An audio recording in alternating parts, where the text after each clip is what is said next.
Good afternoon, everybody. Welcome.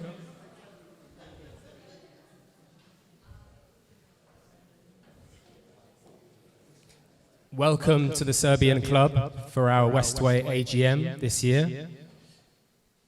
It's great to see, once again, a really good turnout to what's always a sparkling event. Thank you. Thank you for making the time. I know we're all incredibly busy at the moment. I would say that it is January. It is the middle of the winter. So we must forgive ourselves if we haven't just launched ourselves out of the block at the beginning of the year. It is a time of rest. But hopefully, this afternoon's meeting can add a little bit of energy and get us going for the year ahead, what I'm sure will be a really big and important year for many of us. Those of us who are aware of such things, I'm sure you all know that we're coming up to the new lunar year in February, which will be the year of the horse. And those of us who are into such things know that that carries a lot of energy. So, before we really get started with things, I just wanted to go through some housekeeping. You have some sheets on your tables, and obviously on the screen behind me. If joining in person, I'd just like to let everybody, or ask please people, to remain respectful to everyone in the room. Refrain from targeting individuals or being overly personal. Westway Trust's doors are always open to bring personal matters or personal or private concerns to staff and, in exceptional circumstances, trustees. If invited to speak, please speak clearly into the microphone, which we will provide during the Q&A sessions. Your contribution will not be included in the meeting minutes if you do not speak into the microphone. So it's important to speak into the microphone and speak clearly, please. Please refrain from filming or taking photographs. The meeting is being live streamed and a recording will be available following the meeting, as has been the case for a number of years now. After the formal business of the AGM, members will be invited to ask questions. We'll have an open session then for questions we've received from members and questions from the floor. Questions should be related to the 2024-25 financial year under review. One of the things I think we all, including me very much so, can find difficult is the fact that we are speaking about the 24-25 year when actually a lot of our concerns and issues and activities are happening right now, or happening at the end of 2025 and the beginning of 2026. But the AGM is technically about the 24-25 year. We will not deal with any matters of a personal or operational matter in the meeting. And again, the doors are always open. Staff are working incredibly hard to always be there to deal with issues of a personal or operational nature. The AGM, we will hope, will finish by 6:30. That's what we're aimed for. But we will resume at 6:45 for informal discussions, food and drink. So again, just to reiterate, we're here to work together, and I hope everybody can continue to build a really good working relationship within these meetings and keep things respectful regardless of each other's backgrounds and characteristics, being aware that we all have different ways of communicating, but that way we can really find solutions together.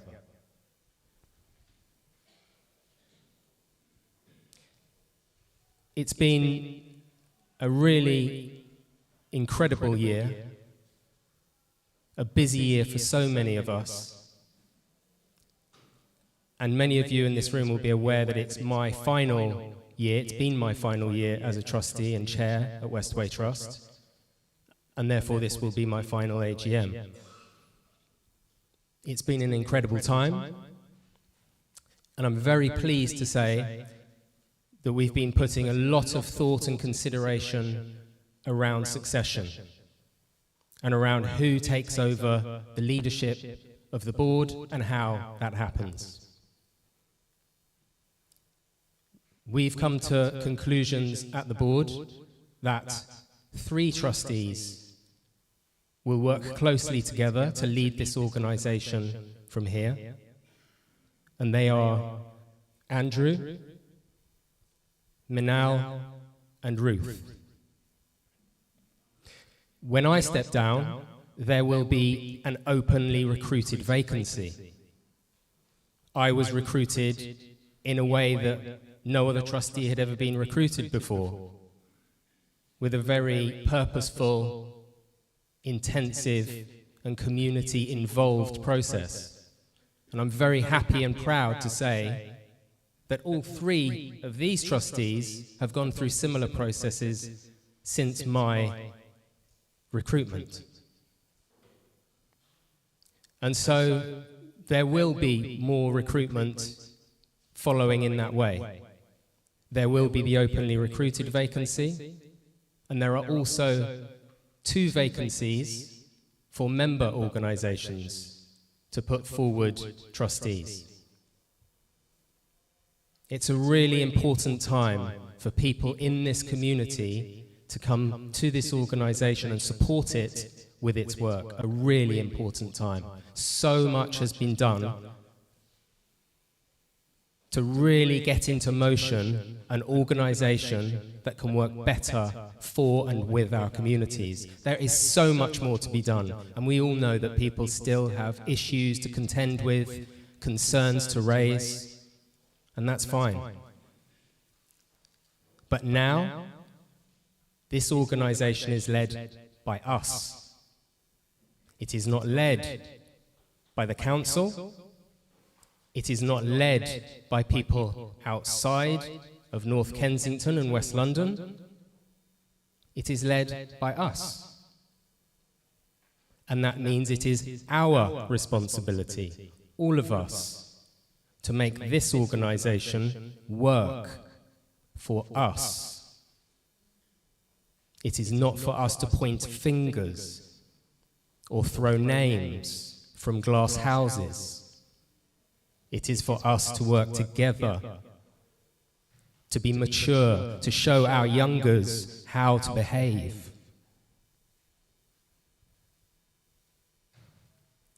So I hope, and I really look forward, and I have great faith that the coming year is going to be very good, and people will take up this opportunity to join others on this board and support Ruth, Minal, and Andrew in establishing the new leadership of this organisation. I'd now like to ask the trustees to do some brief introductions so you know who is on the board. So if we start from right and go through, please. Good evening, everyone. My name is Desmond Campbell, and I'm an appointed trustee on the board. Part of my responsibilities on the board is to look after the finance and risk portfolio. I don't do that on my own. I report actually into Mira Therese, who chairs that committee. And I'll pass over to you now.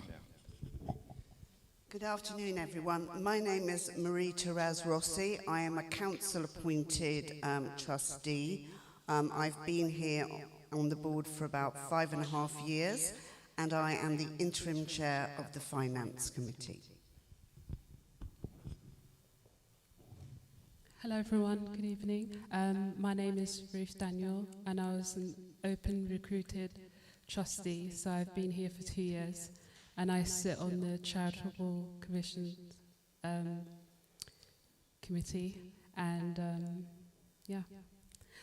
I don't know all of you, I do recognise some of you, but for those of you that I don't know, feel comfortable to come up and say hi later on. Thank you. Hi, I'm Minal Patel. I'm an openly recruited trustee, and I've been with the trust for 4.5 years, and I chair the Charitable Purposes Committee.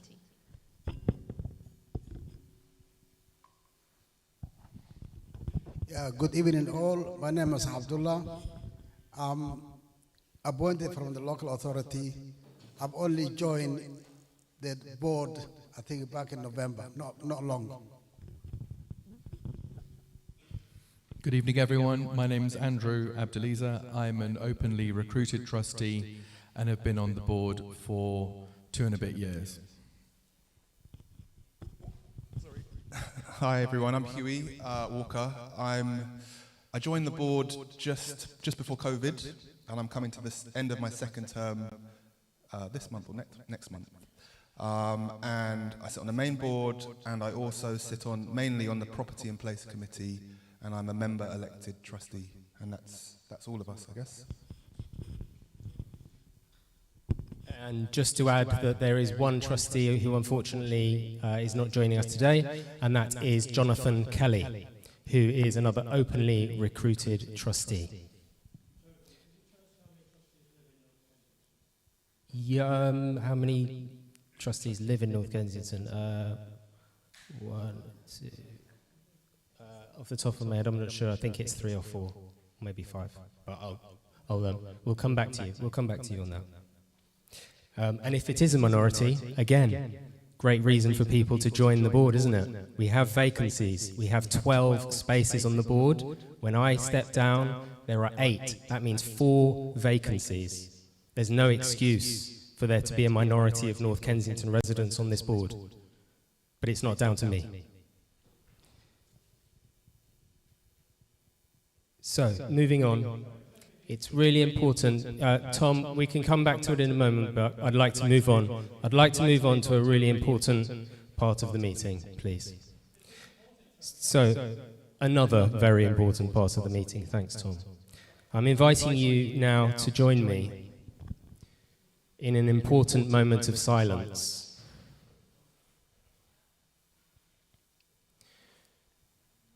We're going to observe 72 seconds of silence for all those who lost their lives at the Grenfell Tower fire in 2017, for all those survivors and bereaved,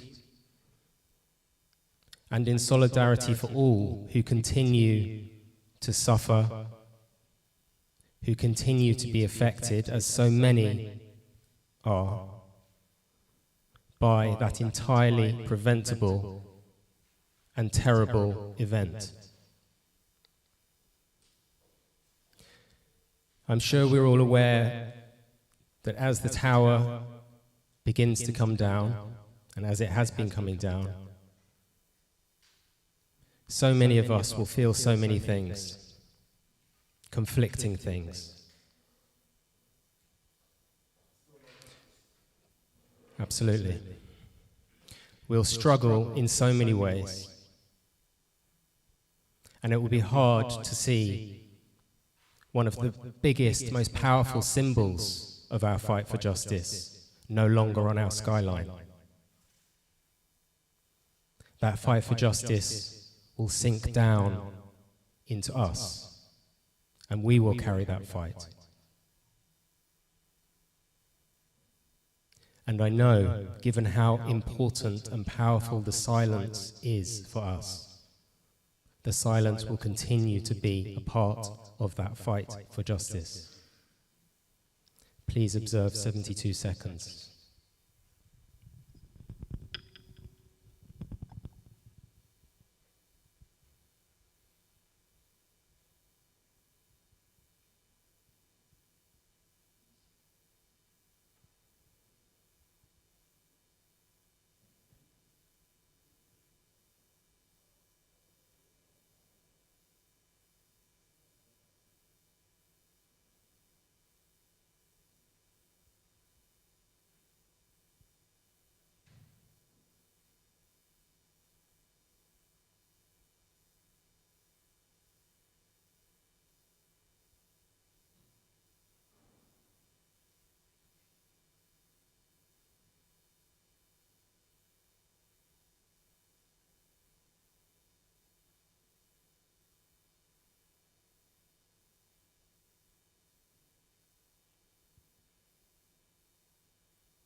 Thank you very much.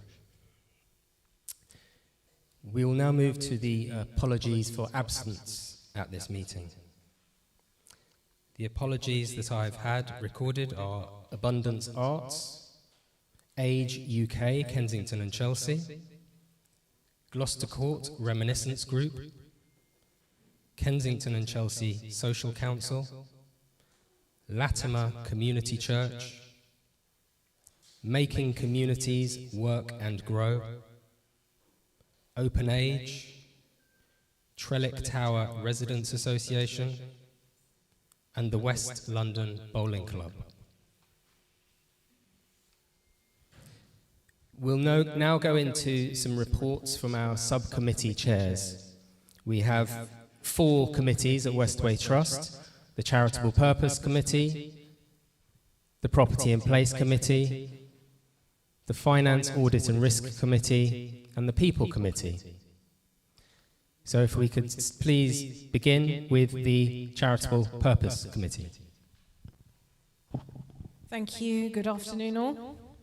I'm pleased to share an overview of the work of our Charitable Purposes Committee for a year that has been defined by growth, impact and strengthened commitment to serving communities across North Kensington. 2024 to 25 saw the Westway Trust deliver $383,000 in grant funding to community groups and local residents. This is not only a significant achievement, it represents the largest grant-giving program undertaken by the Trust in many years. It demonstrates both the scale of need in our community and our determination to meet that need with meaningful, targeted support. A portion of that funding continued our long-standing partnership with Everyone Active, supporting football pitch access and sports bursaries at the Westway Sports Centres. These programs remain essential community deliverables within our contract, and they directly enable young people and families to access sports, physical activity, and the well-being benefits that come with them. This year also marked the first full cycle of our Transformation Grant Programme. Through this initiative, we distributed £120,000 to 3 organisations, delivering programmes designed to confront and challenge the systemic injustices faced by many residents of North Kensington. Now, with a full year of delivery behind us, we are beginning to see the real-world outcomes. A powerful example is the work of the Traveller Movement, which has produced new educational materials for decision-makers and authorities. These resources shine a light on the systemic barriers faced by the traveller communities nationally, drawing heavily on the lived experiences of families in stable way within our own estate. Building on this progress, I am pleased to share that $118,000 more has been allocated for further transformational projects in the coming year. This next round of work will be delivered by the Women's Trust and the Muslim Cultural Heritage Centre, 2 organisations with deep roots in North Kensington and a proven ability to drive change. Another major area of focus for the CPC has been the review and refinement of the Trust's emergency response grants. The need for rapid intervention is increasing, and this programme, now steadily growing year on year, has become essential for some of the most vulnerable residents across our community. Over the past year, we have worked to ensure that emergency applications are processed within 48 hours, enabling us to meet urgent needs quickly, respectfully, and effectively. The CPC has also continued its oversight of the Trust's education services, including adult learning, early years provision through our creche and nursery, and the Westway network of supplementary schools. These remain among the Trust's most valued and high-impact services. As these programs have expanded, so too have the challenges, particularly with securing the affordable space needed for our supplementary schools to continue thriving. The CPC has engaged closely in identifying long-term, sustainable solutions to support these vital learning environments. Finally, I want to acknowledge the exceptional work of our award-winning cost of living crisis clinic, delivered weekly at the Trust. In the past year alone, the clinic has supported more than 2,300 clients, many of whom are living with disabilities, long-term health conditions, or housing insecurity. Through benefit claims, appeals, and grant applications, the clinic helped residents secure $670,000 in financial support, a lifeline for many families navigating extremely challenging circumstances. Taken together, this has been a year of ambitious activity, grounded in compassion, community leadership, and a genuine commitment to justice. The Charitable Purposes Committee is proud of the progress we've made, and even more committed to the work that lies ahead. Thank you to everyone, staff, partners, and community members who have contributed to making this year so impactful. Thank you. Thank you. Thank you, Manal. And now I'm going to hand the microphone to Andrew. If you could give us a report on the Property and Place Committee. Hello, I'm going to introduce myself again. My name's Andrew Abdeliza. I am an openly recruited trustee who joined the board in March 2024. I'm an architect, and for the last 30 years I've lived, studied, worked, and am currently attempting to raise a family within North Kensington and Maida Vale. I sat on the Property Committee since joining the Trust in 2024 and had the honour of being elected as co-vice chair of the Board of Trustees along with Minal in March of 2025. Following the departure of Marwan El-Nagi in July of last year, after the conclusion of his term as trustee, I have also had the pleasure and responsibility of chairing the Property and Place Committee. I'd like to pause here and thank Marwan for the welcome he extended to me as a new trustee and for his boundless enthusiasm and respect for the estate, its users, its tenants, and the team at the Trust that care and maintain it. Playing our part in the physical care of these 23 acres is a task that I and my fellow trustees take on with a sense of humility and seriousness. In the year 2024-25 has seen the continued expansion of the Property and Facilities team, taking the lead from the Horizon Plan 22 to 25. This has enabled us to deliver a more managed structure in the Trust's approach to the estates and its various communities. We have also taken a proactive approach to the long-term health of the estate, completing our audits around sustainability, access, and security. And I'd like to thank our members, tenants, and beneficiaries for their input into these pieces of work. These audits will give us both a baseline understanding of our strengths and weaknesses, as well as the information we need to effectively plan future works and upgrades across the estate, thus providing continuous improvements in all of these areas. We have continued to make more spaces available for the community, including in 1 and 6 Thorpe Close and in the Acklam micro units.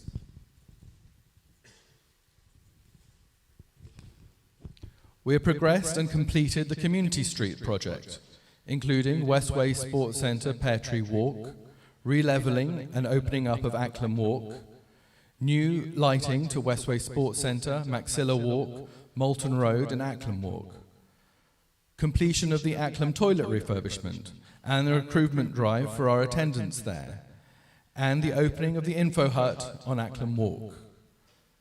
We added new improved directional signposting across and connecting the estate.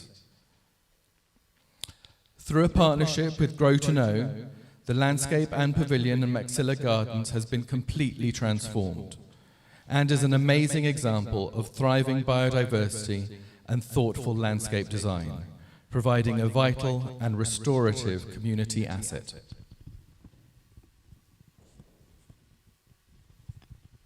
We're also particularly proud of our landscape team for having secured a Green Flag Award for their work at Portobello Green. As we continue to learn of the positive impacts of our green spaces on the physical and mental health of all of our communities. This is an effort we will continue to prioritise across all the estate's green spaces. And over at the western end of the estate, we have completed the demolition of long-neglected structures at 35 Stable Way. We have opened a constructive dialogue with both RBKC and the residents of the Travellers site about the future of this area of the estate. We will be working through the opportunities and potentials of Stable Way's future development, and through partnership with our beneficiaries and stakeholders, we will be looking for ways to reintroduce community focus into this unique urban landscape. Thank you very much.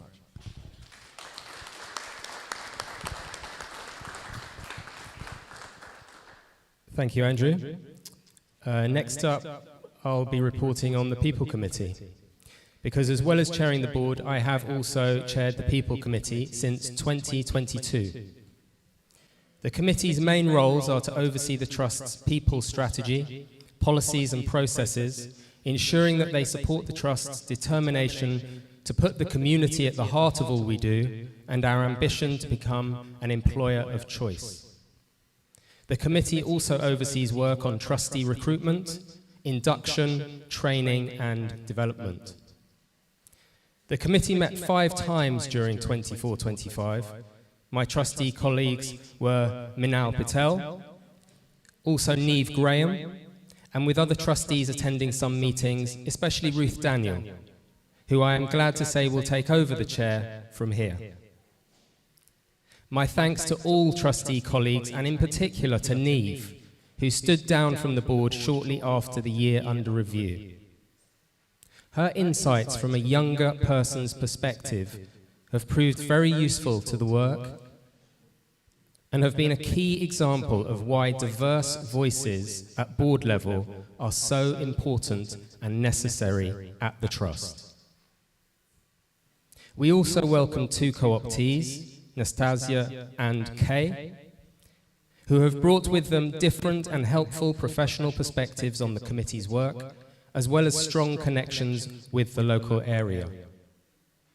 I'm glad to say co-optees continue to be a focus for the organisation and are another way that community members can come to the board and have an influence, but without the commitment that is needed as a full trustee. So please keep your eye out for co-optee roles, or indeed contact the Trust and ask about them. We continued a commitment to ensuring the welfare of all our staff.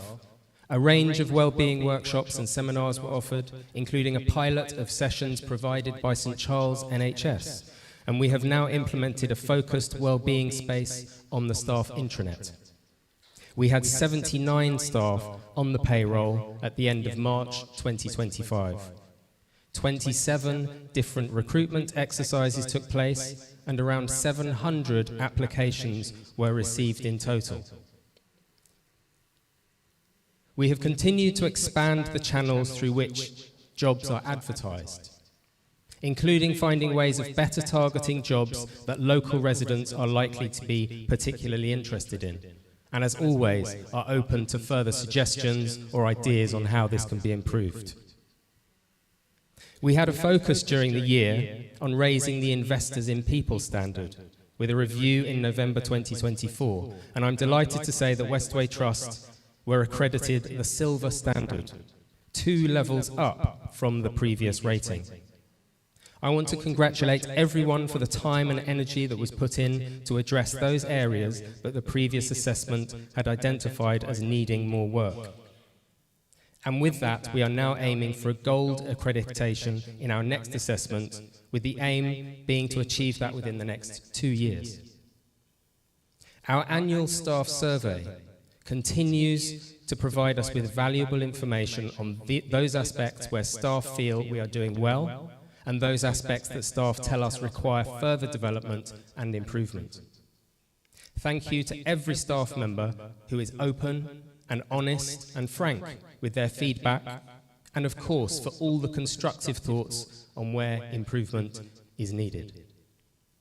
We continued to oversee progress on taking forward the HR-related recommendations from the Tutu Foundation report, including the review of our use of 0 hours contracts, and I'm pleased to say that all staff who wished to transfer from a 0 hours contract have now been offered a permanent contract. New trustees who joined us in the early months of the year under review or at the end of the previous year benefited from our new expanded induction programme for new trustees that we had been developing for a while. Feedback has been positive and development will continue. We also looked at ways in which we could enhance our training and development offer to trustees throughout the period of their trusteeship. This included continuing with the personal allowance for each trustee to undertake training and development opportunities of their choosing that they feel would enhance their effectiveness as a trustee. This is an important standard for Westway Trust to set for the third sector. It not only provides a considerable benefit to those who give so much time and energy to the organisation and our communities, but it is also part of improving the performance of trustees. I'm looking ahead to challenging other voluntary organisations to reach this standard, as I know the third sector still has a long way to go in reducing the barriers to participation for so many parts of our communities and society. Finally, my grateful thanks to our HR team led by Martin and supported by Michelle, Elaine and Shabana, who have worked hard throughout the year to deliver the good progress we have continued to make. And finally, I'm going to hand over to Marie-Therese for the Finance, Audit and Risk Committee. Thank you. Hello, everyone.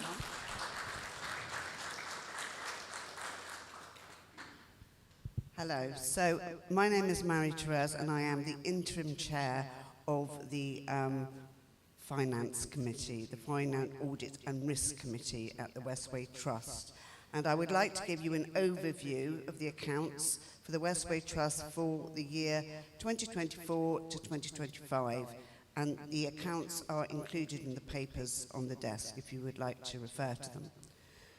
So, Statement of Financial Activities. From the Statement of Financial Activities, the main highlights show a total income of £7.09 million and an expenditure of £6.85 million. This resulted in a surplus of £241,000 on ordinary activities of the Trust.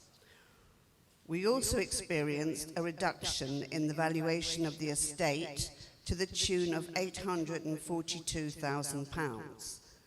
This has subsumed the small surplus that was made on ordinary activities to give a net loss of £601,000. So I'd like to make some comments about the fall in value of the estate. The fall in the value of the estate is primarily due to the need for the refurbishment of the sports centre. Due to accounting regulations, any change in the value of the estate is required to be included in our main results, seen here in the financial statements net income figure. In the past, this would have been treated as an unrealised loss and would have been excluded from the income statement. Contribution to our community. As well as keeping up the value of the estate, we have contributed £500,000 to our community through direct grant awards and subsidies and in contributing to the running costs of our community groups. There are other contributions that push this figure even higher, and we will continue to ensure that our overall contribution rises every year. Balance sheet, net assets and working capital. The financial statements include the balance sheet, which shows a total net assets of £61.8 million, of which £54 million relates to our property portfolio and fixed assets. Our working capital, which is current assets less current liabilities, sits at a healthy £8 million. And we have currently a cash reserve of £5.4 million. I would like to thank the team for their work, in particular Patrick and Jane, who has just joined us, and also my trustee colleagues who have worked very hard. And we have the aim of completing the audit of the 2025-26 accounts earlier, so that we can present the next annual accounts to the membership before December of this year. Thank you.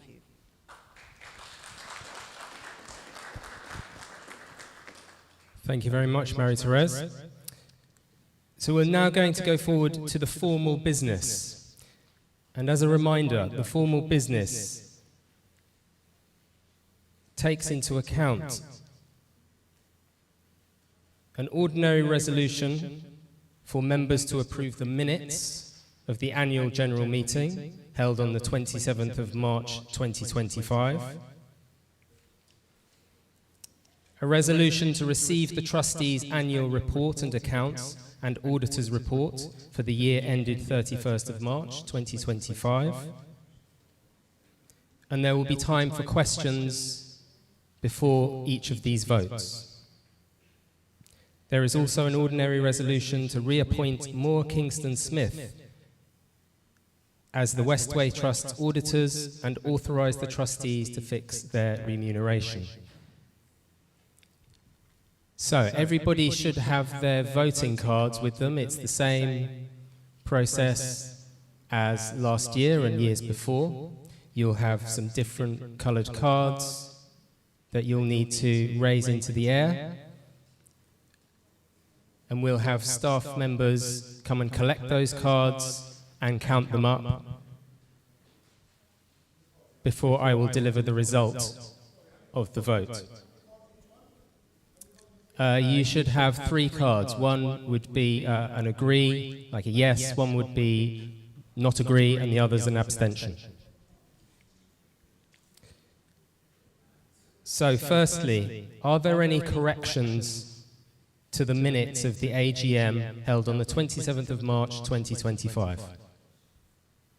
Yes, Tom. Could somebody get a microphone for Tom to make sure that anything he says is correctly minuted?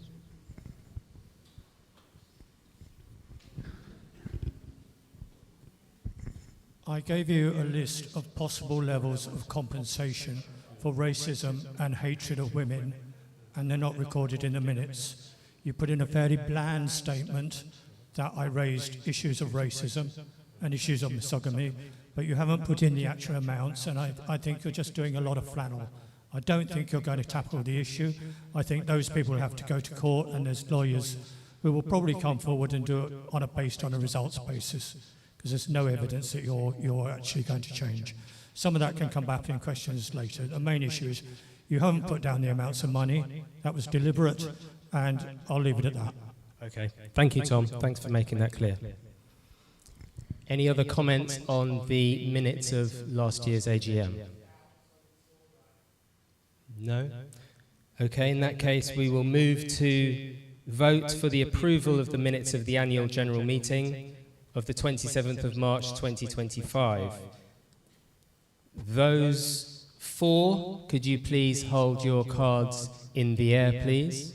That is for the approval of the minutes of the last AGM. Thank you.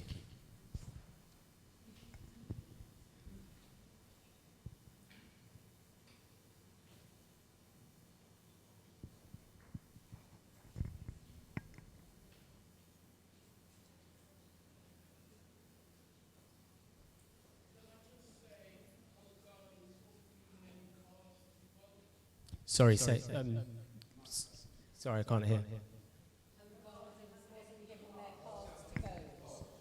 Oh. Could somebody provide the cards for Hope Gardens, please?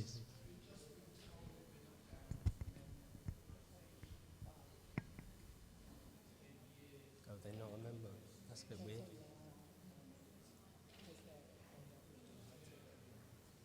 Why not? Okay, that's something to bring up, please. As it stands, it seems the Hope Gardens are not officially a member organisation, so that has to be dealt with, and so that will be looked at.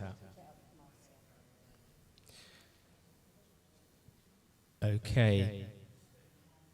So could we next have cards against, please? So against approving the minutes of last year's AGM.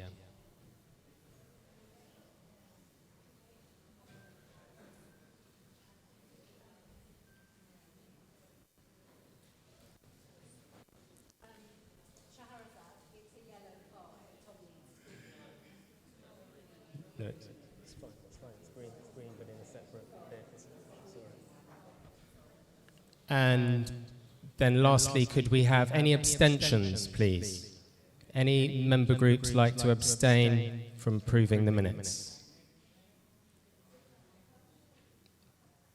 Yes? Yep, there's one abstention here. Okay, could we please count up those votes?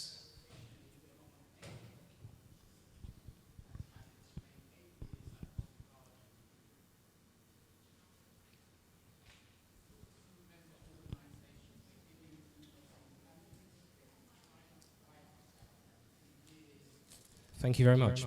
So, we have the resolution to approve the minutes of the AGM meeting held on the 27th of March 2025. We have 4,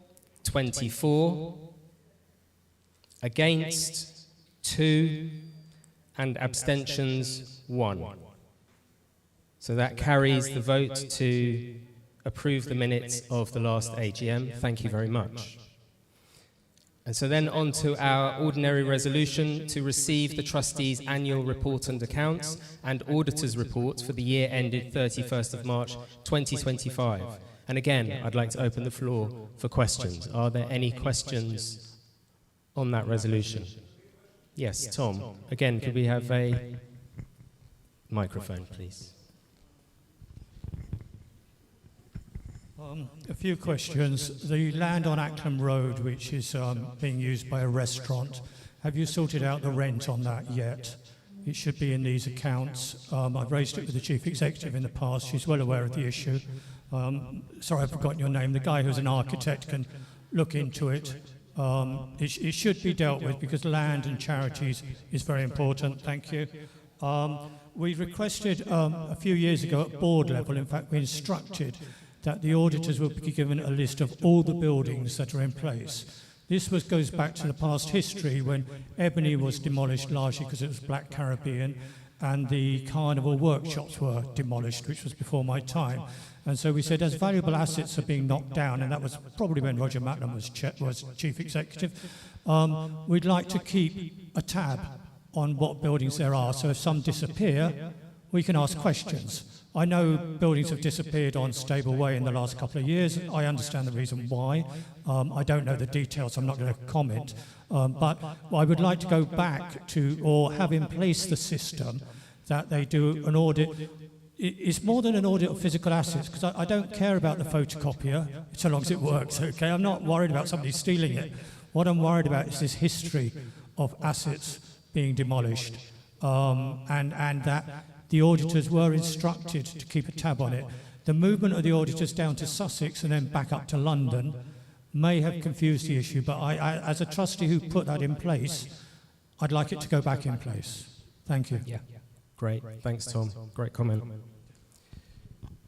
Are there any... Yes. One other, just looking at Piers.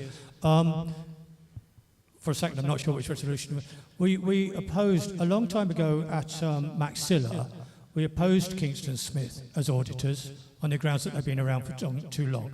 They were then moved down to Sussex. I put some questions to the auditors in Sussex. They very quickly resigned. It was then moved back to Kingston Smith, and it stayed with Kingston Smith every time. It's not Kingston Smith, it's Kingston someone, sorry. Well, what I'm saying is, it really is time to put in a new firm of auditors.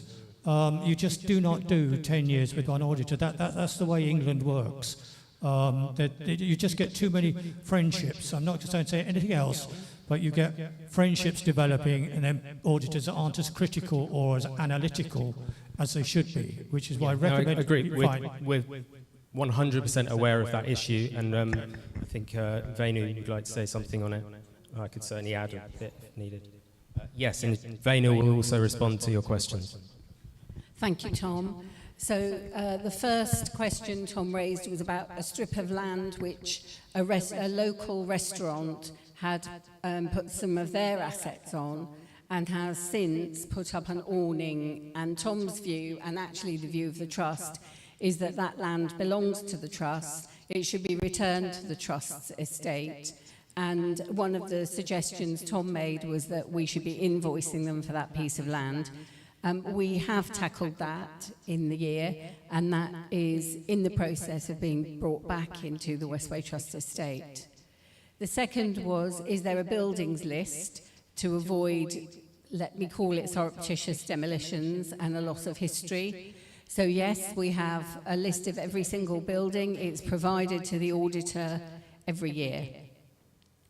Coming to the auditor itself, it's not quite true. We did, as you'll know, a couple of years ago, we moved away from Moore Kingston Smith and we went to a firm called the TCM Group, and they really struggled with some of our complex and archaic systems, and that was the year that the Trust was very late with its annual general meeting, you'll remember, because we struggled with that.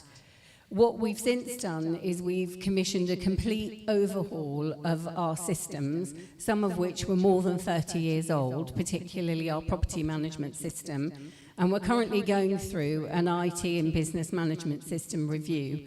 Once that's complete and we have our new software and we have systems that speak to each other, we hope that a new firm of auditors may well be able to manage the complexity of the Trust's accounts.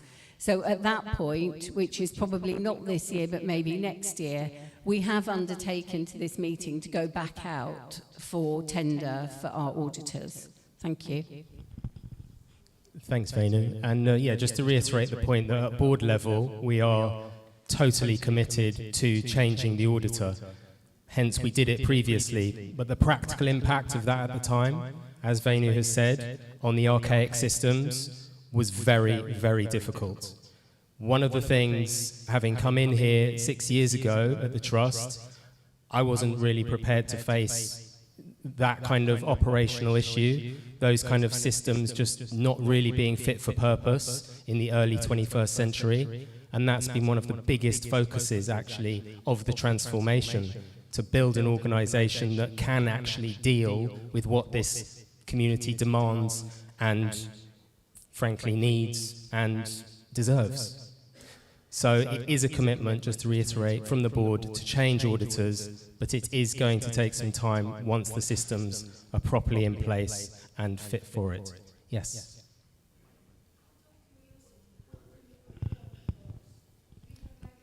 Sorry, do you mind asking into the mic? Thank you.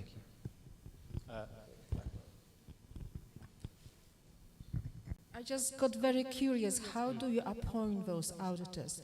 Do you pick an ordinary list from Google and later you vote, and whoever gets the most votes, that is the editor? Because 10 years being stuck with the same company, obviously transparency, accountability, some people can have some ideas about it. Thank you. Absolutely. Yes, so it's a tendering process, like most ordinary tendering processes. The word goes out to auditors. First of all, it's finding auditors that can cope with the level of complexity or the scale of the charity.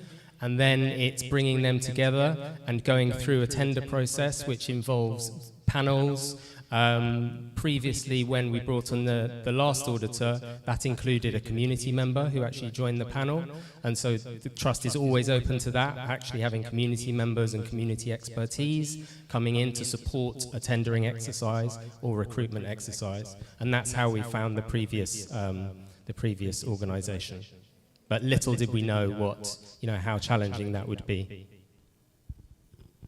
Are there any final questions on the accounts before we move to the vote? Yeah, go on.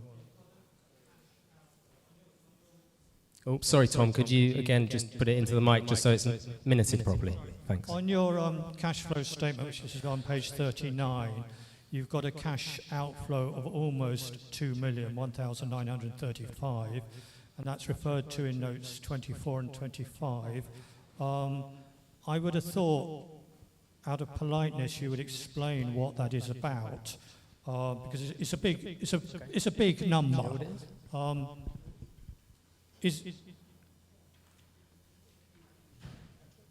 It's note 24. Thank you, Tom. The cash outflow is due to the money that we received from GLA, and we invested into the community, the community street project. So we have to spend the money that we received the year before into that year. So that justifies the cash outflow.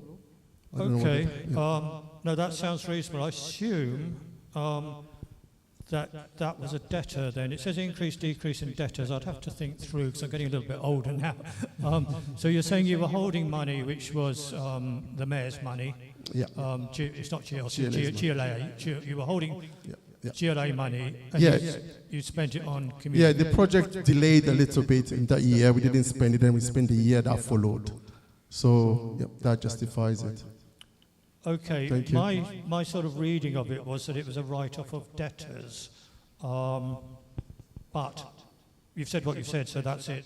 But what I would say is, because it's such a large number and it's on the third of the top-level statements, the cash flow, it would be nice to have known in advance of the meeting. Thank you. Cheers. I think, Tom, just the other thing to say, you're right, it is an increase in debtors as well. So if you look on that note, our debtors the year before were at 397 and they were at 2.27k, 2,270k. So basically our debtors had increased at the 31st of March, but what we are doing is putting in very rigorous processes to ensure that we're really on top of those debtors now. So we are going regularly to the Finance and Audit Committee, regularly to the Property Committee, and ensuring that debt doesn't build up again. So next year, hopefully, you'll see that debt increasing and that net cash outflow increasing. Thank you, Jane. Okay, yes, a comment here. Hi, good evening. I'm a tenant from Portobello Arcades, Portobello Green Arcades. And the fact that all the software was changed, the account was late. We, all the arcade tenants, we receive a bill, a service charge bill, a late service charge bill, of 1 year. We received a service charge bill on the 9th of September 2024. We was on charge anything for service charge for a whole year because you was in the process of waiting for the audits. You was in the process of changing your softwares. And now that has been done, all the arcade tenants, we found ourselves with 2 years service charge. I used to pay £295 service charge every month on top of my rent, and now I'm paying almost £600. The charges has doubled, but the service is worse. Plus, you're talking about community streets. I followed the community street. I went there and gave my advice. They gave some advice, especially for the arcade, especially for the marketing of the arcade, especially for regarding the market, which is in front of Portobello Green Arcade, which is not Portobello Market. This is a market who was set up there by the Westway Trust, I believe Robert Harvey and other people. This market is just leaning on all the Westway Trust's wall. All the entrances of the arcade are blocked. The tourists, most of them, the French tourists, I can hear them. Nobody wants to stay there because it's always packed. if you have mobility issue, you can't come to this market on Friday, Saturday, Sunday. The market officer actually put tables everywhere, and the community street did raise this issue, because if I'm right, the market, which is in front of Portobello Arcade, supposed to be 5 flat tables at the right and 5 flat tables at the left. We have over 20 tables everywhere. We're not seeing. We can't see us. I don't know about the marketing. There is no proper sign. And it's just like you putting Portobello Green. When you're talking about Portobello Green, it's like you're talking about the park. We have no green there. We are pure concrete jungle. We've got infestation of every day I come to work, and I don't even have a double glazing, which means that my life expectancy in my workshop, in my shop, is going down, because every single day, everybody from the arcade, including I, we are breathing small particles from the train, from the A40. The service charge is ridiculous. It's just unrealistic. I've been going through the paper. I'm still going through the papers. Even you, I'm still going through the papers and the numbers, and I just don't understand them. We've been having meeting with the arcade tenant, and we don't understand. It's just like this arcade was opened by the prince, which is now the king. It was open for the artisans and the designers of Labo Grove, who cannot actually afford to be on the high street. But it seems like we've been pushed out. No visibility for us, no marketing for us. The service charge is getting high up, and what we get, the service is getting worse. Nothing has been done into the arcade. There is nothing at all. You guys, you're spending so much time on putting Christmas decoration for us. Nobody see the Christmas decoration except us, because nobody come to the arcade. Because when there is people, tourists, weekend, Friday, Saturday, Sunday, the front of the arcade is blocked. More thieves. Okay, thank you. Yeah. We've heard a lot there, and it's all really important Thank stuff, you, and I'm it's your sorry, experience but each day I've been coming as a to trader. Thank AGM you. every time, and I talk about Thank the you. same problem, and it's the Absolutely. same. It does not Absolutely. change. Well, it's things I that have to be. more table every time. It's more things that have to be stall, dealt with even on our during the front year. board. Okay, it's things that have to be dealt with during the year through working with the trust, as you know. But thank you. It's really important experience that you're bringing up and sharing, and I know that Venu and the team, they'll continue to engage It's not only with about it, sharing, deal it's with about it. acting and doing things about Yeah. it. Otherwise, we Okay. will have to go. Okay, thank you. Thank you very much for sharing. Yes. It's this kind of complaint that has to be dealt with in the day-to-day business of the trust. So what's the option? For instance, we have this casework, right? Excuse me? Say that again? This is some kind of casework for you. You have. Yes. Are you a tenant? So you have a paying tenant, so there is some kind of lease in place. Legally, you are bound to listen to the tenant because she pays you service charge, and obviously you're making money and a stable income. And she has concerns for years and years. How do you address? Do you have a complaining procedure in place? Who is Yes, above there you? are. I mean, there are complaints policies in place. There are other ways to escalate things. Absolutely. So who this is is the above you as day-to-day a trust? work. Excuse Charity me? Commission? Who is above you as a trust? Charity Commissioner? The Charity Commission only comes in extremely exceptional circumstances. Things like terrorism.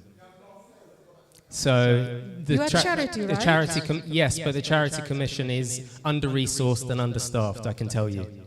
So if she files complaint today, it will go 28 days, working days for you to respond. Stage 1, stage 2, and what's the option for her? Well, it's Ombudsman? taking on through the policies, and the best person to answer that is Venu. So Venu can take you through the policies and procedures. So we I don't have won't it take you next year. necessarily through the policy and procedures, but what I would say is that we're in conversation with Stella and Jarlis Creations to try and firstly explain service charges And we haven't yet replaced our software, but the service charges have been set out clearly. So if there are still misunderstandings about your service charges, please make an appointment. We will go through them line by line with you. We will also provide you with a list of every invoice, because your service charges are actual spend. They're not, it's not like the trust makes a profit from service charges. Those are actual utilities used by tenants, and they're divided by square footage in the arcade. So they're not, the trust doesn't add anything to them. So we can go through and we can share with you every single invoice if you like. I know I've given you a list of invoices and I've asked you to select 3 at random or 4 at random, but you can have them all if you like. But we would rather that we sit and explain to you. And if your accountant is having difficulties, we're also able to deal with that. I know you've raised a number of other issues and they're personal to your shop. I don't want to take this meeting under the resolution to pass the accounts to deal with them, but I've made a note of them all and we will work through them in your case study. Thank you. So could we move to the vote, please, for the resolution to receive the trustees' annual report and accounts and auditors' report for the year ended 31st of March 2025. Firstly, could we have your cards raised for? Oh, sorry. My apologies. We have to propose it and second it first. Could we have a proposer, please, from somewhere in the room? Yes, we have a proposer at the back there. I think that's Venture Centre. And could we have a seconder? And we have a seconder here, which is Notting Ward Council.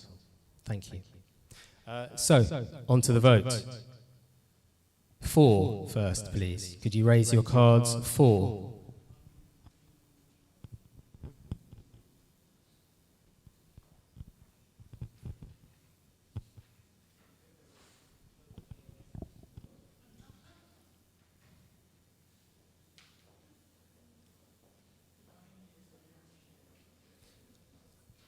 And next, could we have those against the resolution, please? Could you raise your cards if you are against the resolution?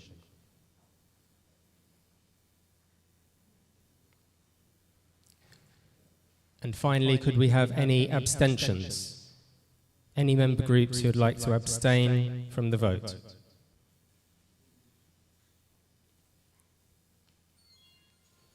No? Okay, if we could count. Noted. If we could have the final count, please.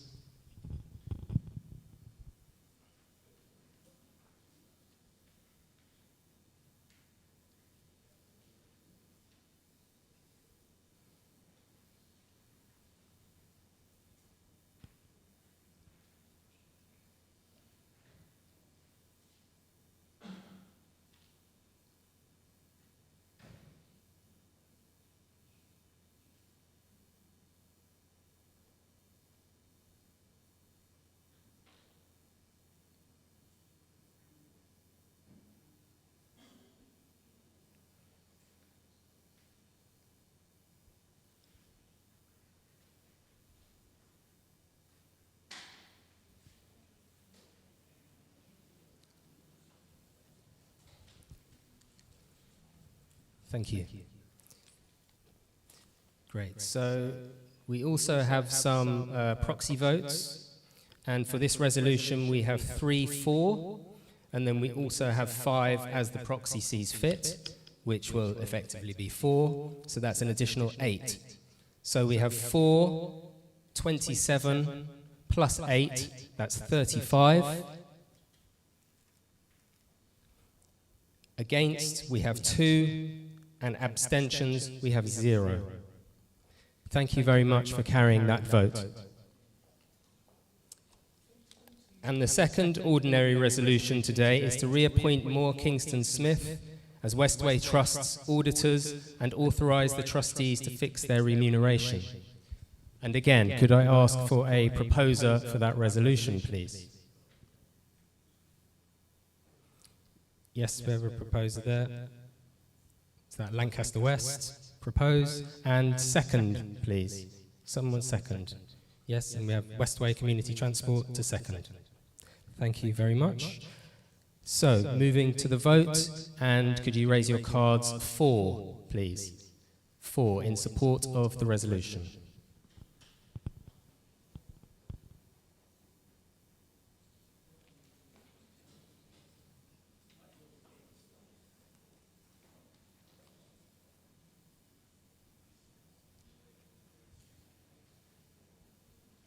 And now could we have those against? Do we have any cards against the resolution? No? And do we have any abstentions, please? Any abstaining?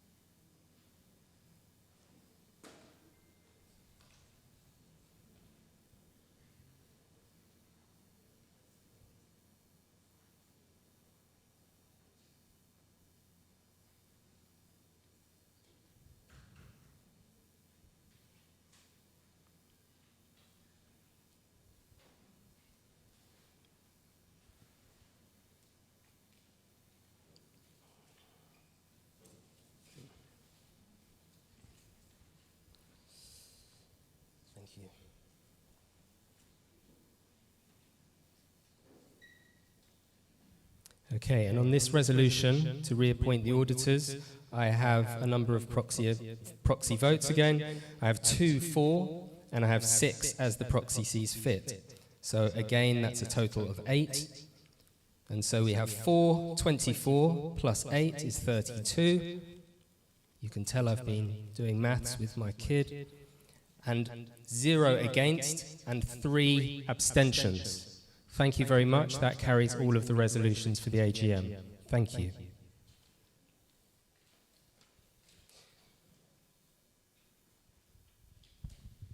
So, finally, to conclude the formal business, has there been any other business formally notified in advance?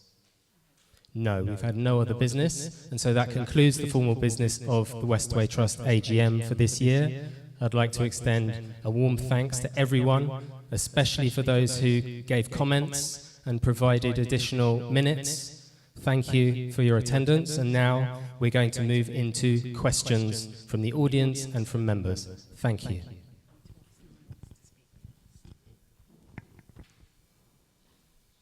Before we go into our questions, I'd like to invite Niles Hailstones from the Community Advisory Group to come up and speak to the room. Thank you.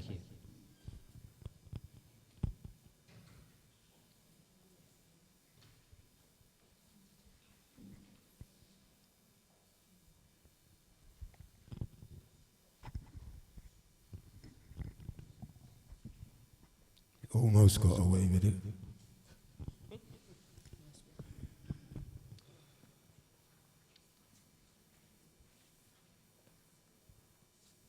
Greetings, family. I feel like I've gone full circle. The energy I'm feeling in here today reminds me of the energy that existed when we shut down the trust in 2016. It's all very orderly. Everyone's kind of passive. I doubt anyone's really going to say anything too strong about what's going on. I said I doubt anybody's really going to say anything too strong about what's actually going on. And what I feel, I could go into so many things that have been wrong in the last year, but I'm not going to. What I'm going to do is this. How is it that you can present yourself as you've done so well? Who measures that? Is it you or us? I think a good measurement would be how you've dealt with and treated the people that have been in this struggle with your organization for the last 10 years. How are they doing? How's Sarah Turby doing? How's the stables doing?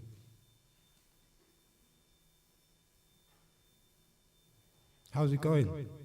How's Maxilla doing? Does everyone down Maxilla happy with what you've been doing? Did anyone even have a say in some of the things that you've done? I think you need to start to ask the people that you've actually affected as to what your success rate is. Because I'm out here every day with the people, as you all know. And their report is not the same as your report. It's far from your report.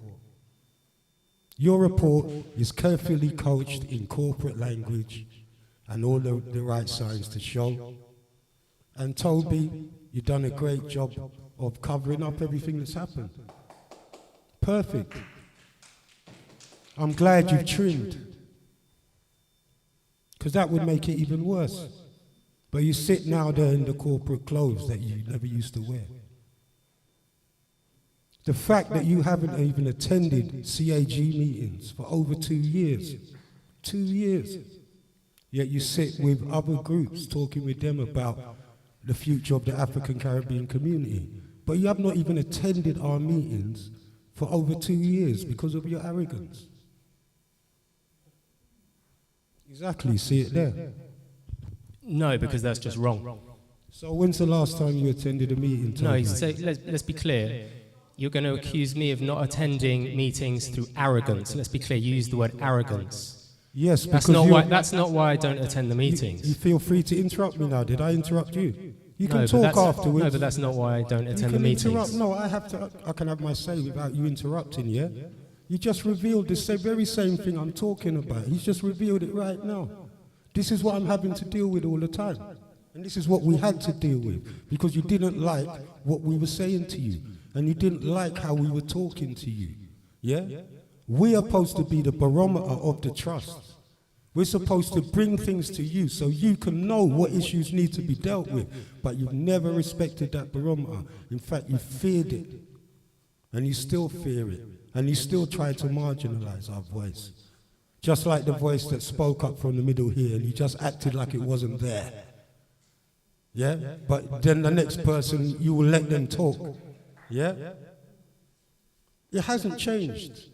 You ask the people who've been at the brunt of the trust behavior for the last 50 years. You ask them how well you're doing. Why don't you? Instead of coming up here with your corporate clothes on and look how well we're doing. Oh, progress, progress, progress. That's not the truth. And if all you member groups are going to sit here and not even say anything, because I know some of you know that that's not the truth. There's a lot of you that know that that's not the truth, and you know that what I'm saying is true, but you're silent. Look at the world that we're in right now. I'm going to give you a deeper one still, because right now, I didn't know whether I should come today, because a very close brother of mine who was part of this struggle passed on Saturday. And every time I come to these meetings, there's another person from our community who's passed.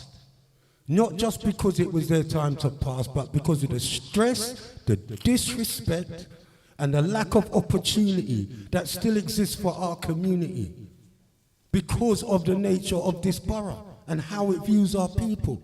And none of you challenge it. You go up to the town hall, you don't even challenge it. You leave us to challenge it, and you can shake your head and act like that's not the truth. But you didn't attend no meetings for over 2 years.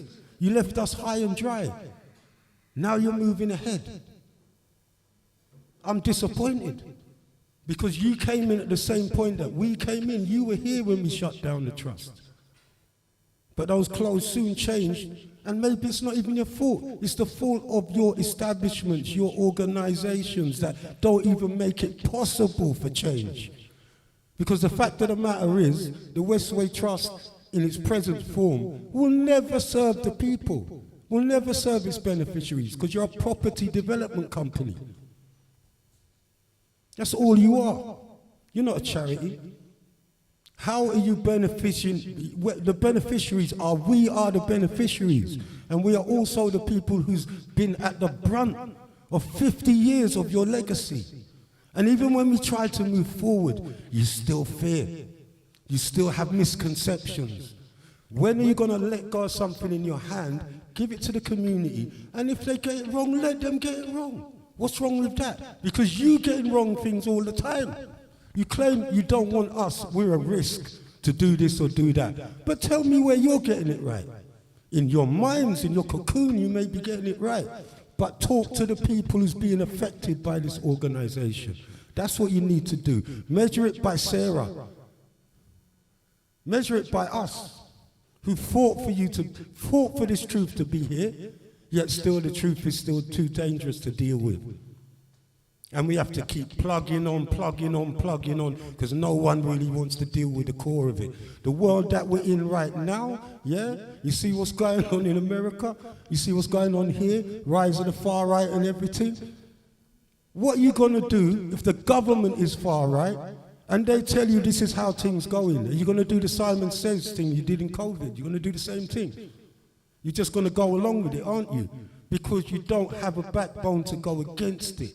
And that's the problem with this organization. You claim that you're moving towards being a social justice organization. Then what happens when the government is wrong? What happens when your funders are wrong? But we're right. Are you going to defend us, or are you going to defend the establishment? You're going to sit in those chairs and do the correct thing. Yeah? Is that what's going to happen? I'm asking everyone that's here. Yeah? You're all member groups. I've witnessed this for going on 10 years, nearly a decade. Yeah? That's why I'm not member group, so I can come here and say whatever I have to say. You have to realize, yeah, this is a whole... We have been used as a community for over 50 years for people to forward their careers. What has changed in our area? People come in, and you know what happens? They get the opportunity to play with other big players. So whoever gets the jobs in the right position, now I can talk to the corps, I can talk to all of these people, and this can forward my position. But it leaves us where? In the same place we began. And there was a question asked when you were part of Westway 23. Who's going to be able to go into this organization and not become a part of it?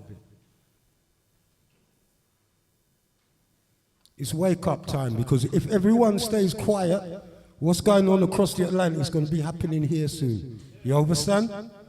You need to wake up, use your voices, and say something. Yeah, before it's too late.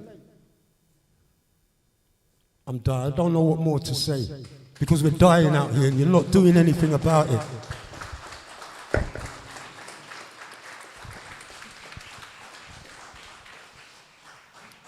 Thank you, Niles. So, we'll move on to members' questions submitted in advance.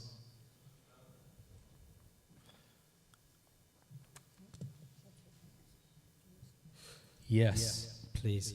Do we have any members' questions in advance? So thank you very much, and I'll now move on to a series of questions, first from members that were submitted in advance. So the first question was, what financial and general support is available to member organisations to improve online presence and collaboration? And that came from Nottingwood House Residents Association.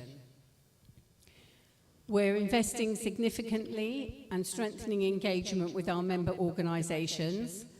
A key part of our twice-yearly members' away days, which provide a dedicated space for members to speak directly to the Westway Trust team and feed back to us about the support they need, whether that's training, whether it's tailored advice, whether it's practical assistance, or opportunities to connect with other organisations with similar challenges.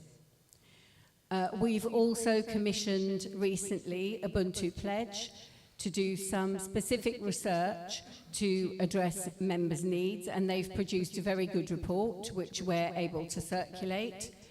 And they're now making an application supported by the Westway Trust to see whether we can get significant investment coming into North Kensington member organisations. In terms of financial support, all member organisations are welcome to apply to our annual grants programmes, which Minal has talked about. We offer funding for a range of project-based initiatives. While we're not able to fund core costs for organisations, we're always keen to explore collaborative approaches, particularly where there's a challenge faced across multiple members. If improving online presence or digital collaboration is an area where several members would benefit, we would be really happy to discuss how we might support collective solutions which we can all work together and apply for additional funds for.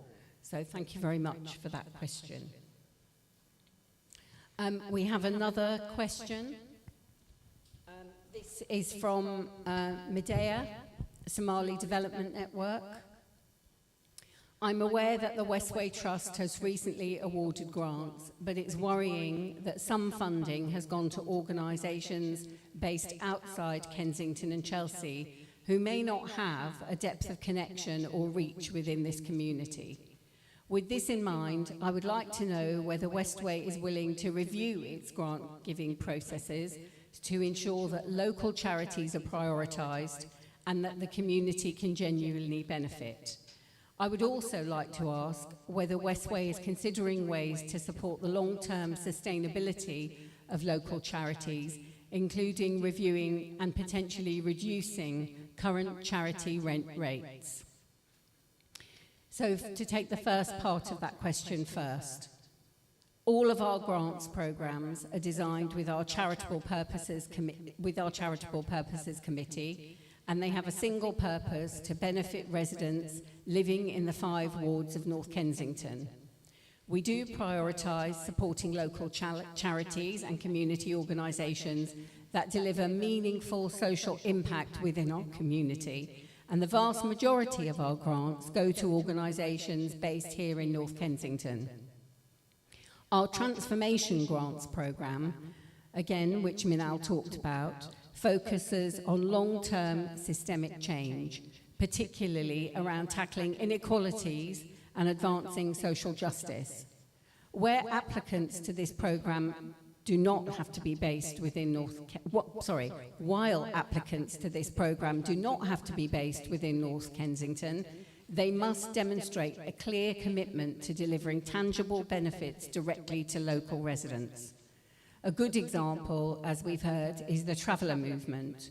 Although they are not based in North Kensington, they were awarded a transformation grant specifically to work with the traveller community at Stableway.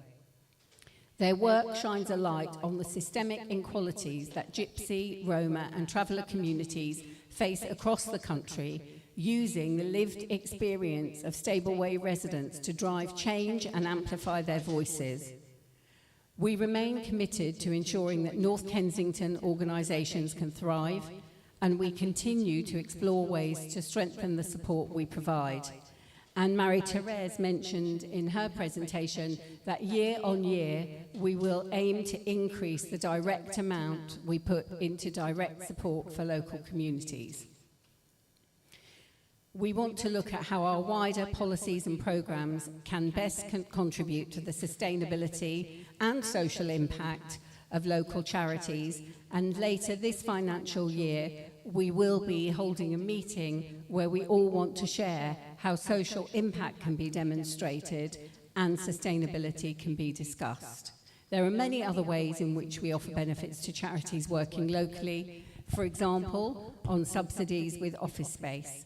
And I will just hand to Robert to pick up the point about the subsidy that we do offer to charities for space on the estate. Thank you, Robert.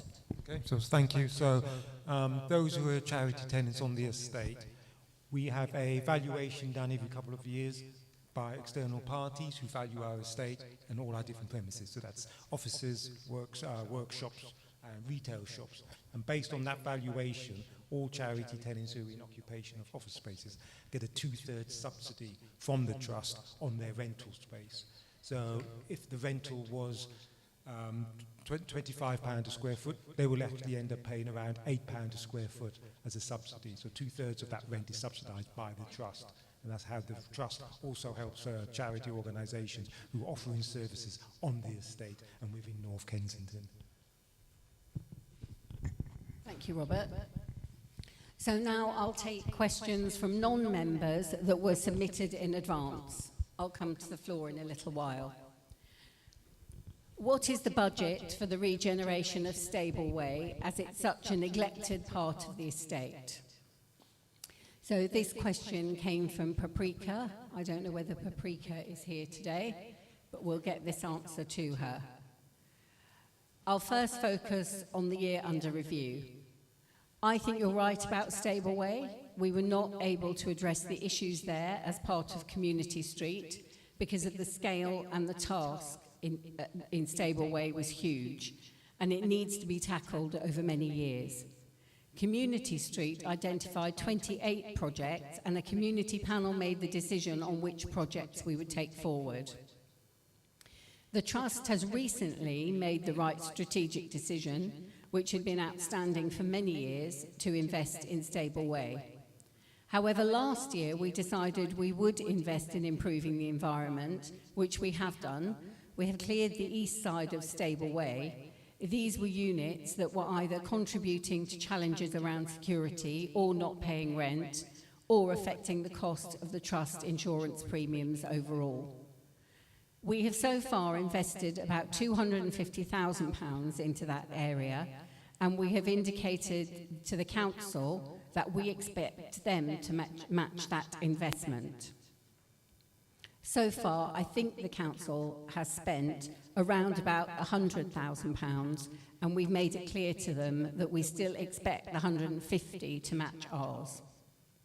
The road that leads, Stableway, that actual road, is an unadopted road, but it leads to Stableway Close, which is a council-managed traveller site.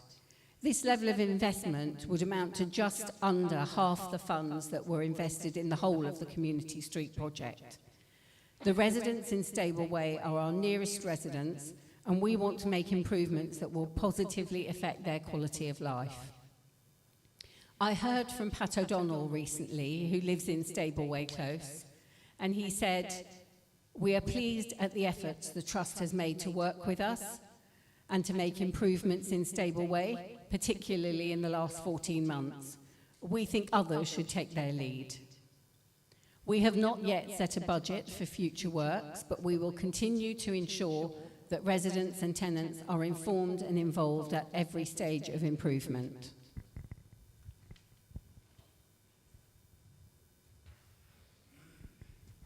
And then, sorry, Jacob, I'll come to you. I just have to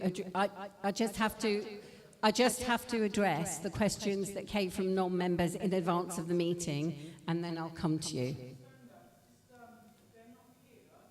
Yeah, some of them are. Yeah.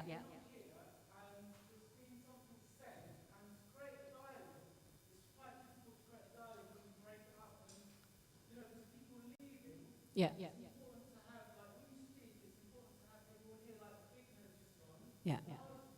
Yeah.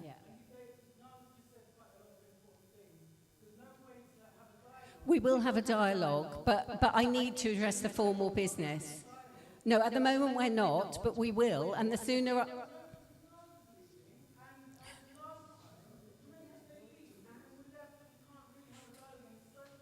I understand, Jacob. I understand. I have to go through the formal business before we have a dialogue. It's not fair to people who have sent questions in advance, so I need to address those first.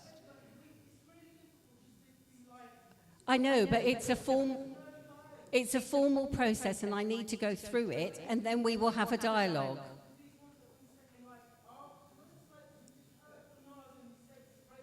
I understand, and I understand, you're right. Yeah. So the last question, you'll be pleased to know that the last question, which people were, questions can be sent in advance by anyone. Everybody gets notice of the meeting. So questions that are not addressed, people do have to take some responsibility for not sending their questions in advance. However, where is the response? Where is the review of the review from Professor Gus John? The inquiry into institutional racism, it was a paid research report. And why have the findings not been published for the local community? Professor Gus John was commissioned by the Westway Trust in 2023 to carry out the review of the review. He carried out extensive field research, including a series of interviews with the Community Advisory Group, Westway staff, former trustees, and many individuals who submitted testimony to the 2-2 review. Sadly, shortly after completing the fieldwork, coming on for 2 years ago now, Professor Gus John suffered very serious ill health, and since then he's been unable to complete the report. However, he has remained in close contact with ourselves and the Community Advisory Group, and despite being unable as yet to complete the full report, he has committed to completing the work, which will provide key findings and themes and recommendations. We expect to draft by the end of February, and we will publish it in full when it's finalised. We are dependent on and wishing for Professor Gus John to maintain good health. The delay is not to do with the Westway Trust, and as I said, his report will be published in full when it's complete. So thank you very much. Those are the questions that were submitted in advance. Now we can go to open questions, Toby, unless you'd like to say anything else. Yeah.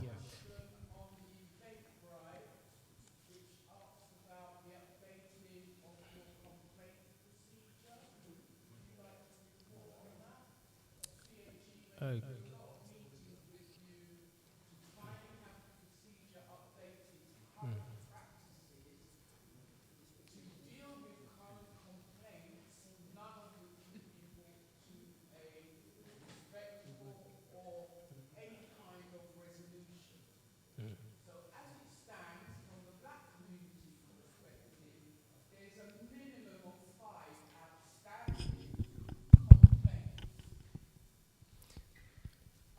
Are we aware of those? And have we had the Eventbrite that come through?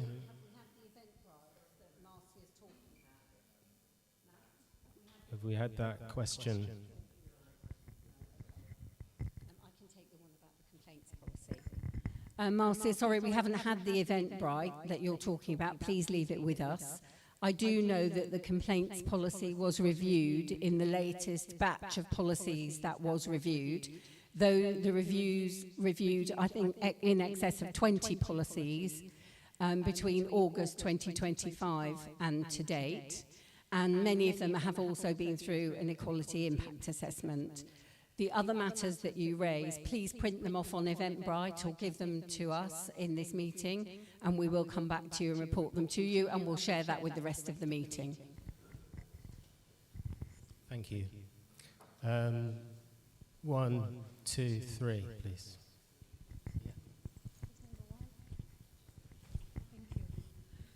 Thank you for letting me to ask you a question. According to Charity Commissioner website, you have employers of total benefits over £60,000. Would it be possible for you to tell what is the job description of one person getting over £100,000 a year, 2 people get up to £80,000 a year, and 3 people get over £70,000 a year? So I just want to understand your structure as a trust, what exactly those 6 people get money for. Thank you. Are you aware, Martin?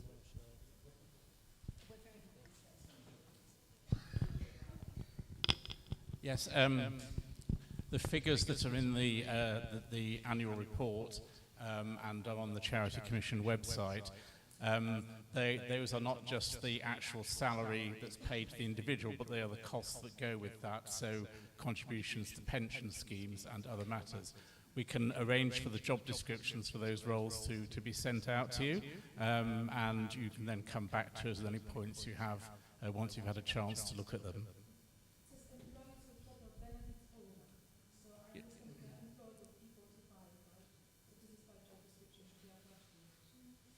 With what? Sorry, I missed that.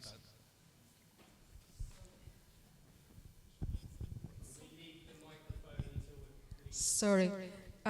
Charity Commission says here, employers with total benefits over £60,000. Yep. We have 3 people who get between 60 and 70, Yes. 2 people between 70 and 80, and 1 person who gets between 100,000 to 110,000 pounds. And my question is, job description for those individuals, if it's possible. Yes, So that's how what do you I just said. I will advertise? If send- I want to apply for 100,000 pounds, I really would like to do it, but what is the job description to do it? Thank you. Yes, well, I will send the job descriptions to you.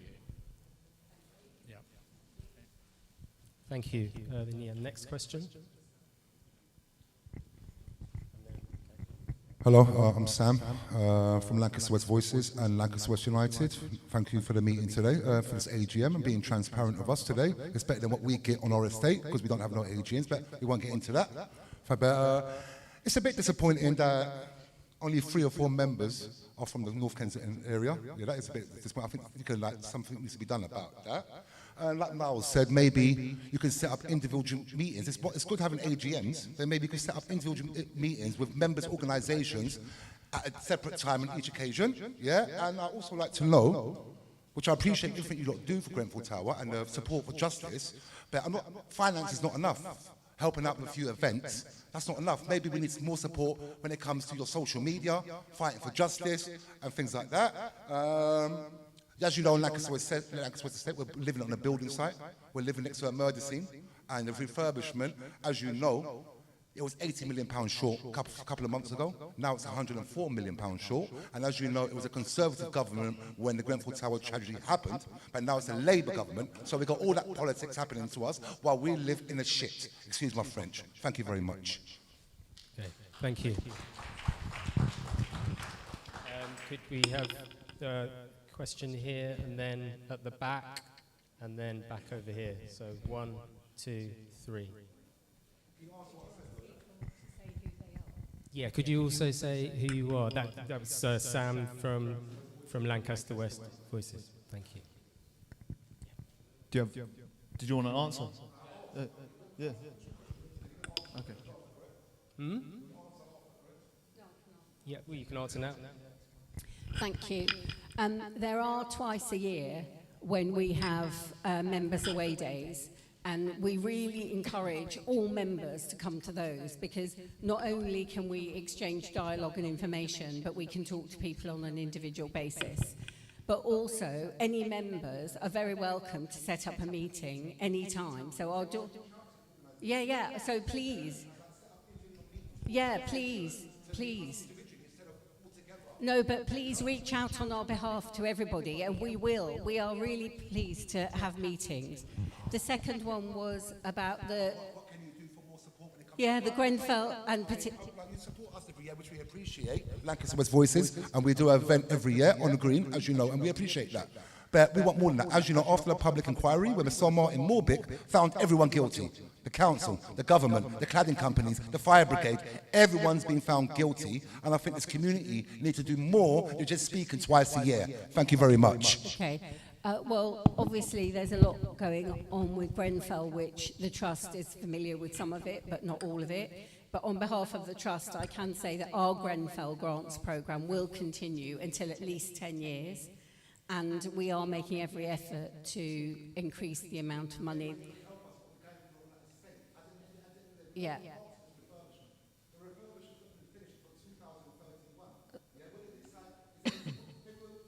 No, but I'm very happy to pass that message to the council for you, but obviously I can't speak on behalf of the council. Yeah. So Andrew is reminding me that we are starting a land justice programme, and it is a paid-for programme, and people can come on it and learn about all these issues and discuss these issues. But I must make it clear that we're not speaking on behalf of the council.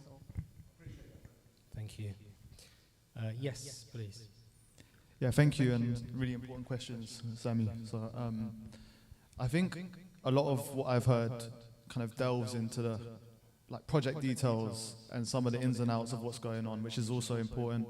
But touching on what Niles previously said, I'm Tayshan, by the way, so I didn't introduce myself. Born and raised locally, and I'm part of Grow to Know and an organisation called Maxilla City. And I've been involved in different ways with the Westway Trust, having collaborated, partnered, worked with, and familiarized myself with its history. So Grenfell was the catalyst to me taking notice of what was going on. So I'm still in my 20s and I'm slowly learning about the history, but also like the structures that have governed and had made decisions on behalf of me as I've grown up. So meeting someone like Adam Ritchie, for example, who was part of the movement which established the Westway Trust, my question is kind of how have we got here? And that speaks to a lot of my own lived experience with the Westway Trust. Respectfully, a lot of you could be my parents, my grandparents, but I just want to share my disappointment and my astonishment in the fact that we're all local residents, most of our local residents, but the disconnect in understanding, sensitivity, and decision-making on behalf of community. I think my personal experience, I could go on for hours about, and create a long list of difficulty and adversity that I've faced, working with the CEO, Venu, but also the trustees' response to some of those challenges. It's now moved into legal territory. I'm in my 20s. I run a small organization in North Kensington, and I just want to ask, how have we got here? I know some of you personally, I know some of you through just passing in the local community. I think this speaks to trust. I mean, it's ironic, and I know this is typical, but it's called the Westway Trust, but there's no trust. I think you are underestimating the persistence and the newfound energy of a younger generation who are ready to take the baton on from the Adam Ritchies, from the Wordies, from the Niles, from the ISISes. All these people who have stood their ground and held a position which has created opportunity and access for us, and tapping into like the Mangrove 9 and all of these different movements. So North Kent is known as the front line for a lot of social justice movements which had national impact. This is the energy that I'm channeling, and I feel a duty for the younger generations to be able to benefit from some of those movements. Not for it all to be in vain, for things to be reversed. And I said this to you, Venu, in a meeting that we had. Please don't let me think of you like the council, because I don't treat the council with any respect at all. And somehow, I'm now taking legal action against the Westway Trust due to some of the decisions that you've made and the lack of decisions that the trustees are making. Not taking things seriously, not engaging things with the seriousness that they require. And you're all nodding. You're very privy and very aware of what's the ins and outs of what's going on. So this is just, I guess I'm not asking for any action from you, but I just want you to know that this is not going away. And I'm speaking to other community members who are also aware of the situation that I've faced, and I'm aware of the situations that they're facing. People are connecting the dots and realizing that this is not just a project problem. This is systemic. This is part of the institution and speaks to some of the history around institutional racism. So to me, as someone who didn't engage a trust pre-2020, when the Tutu report was made, as someone who didn't have the, let's call it baggage or the history of some of that adversity that now spoke of, I've engaged a trust in the last few years, yet I'm looking at the institutional report and going, hold on a second, why am I still experiencing all of these things that were reported in 2020? And so I just want to ask the question, how have we got here? It's a good question. I mean, I don't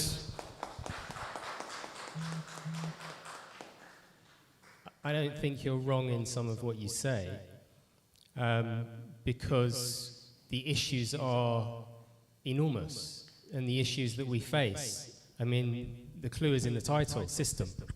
We exist with systems all around us, one or another, whether it's, the systems we rely on for our health or our education or simply crossing the road safely. They are everywhere. The council you mentioned, and our organisations they really do rely on systems to be as effective and functional as they are.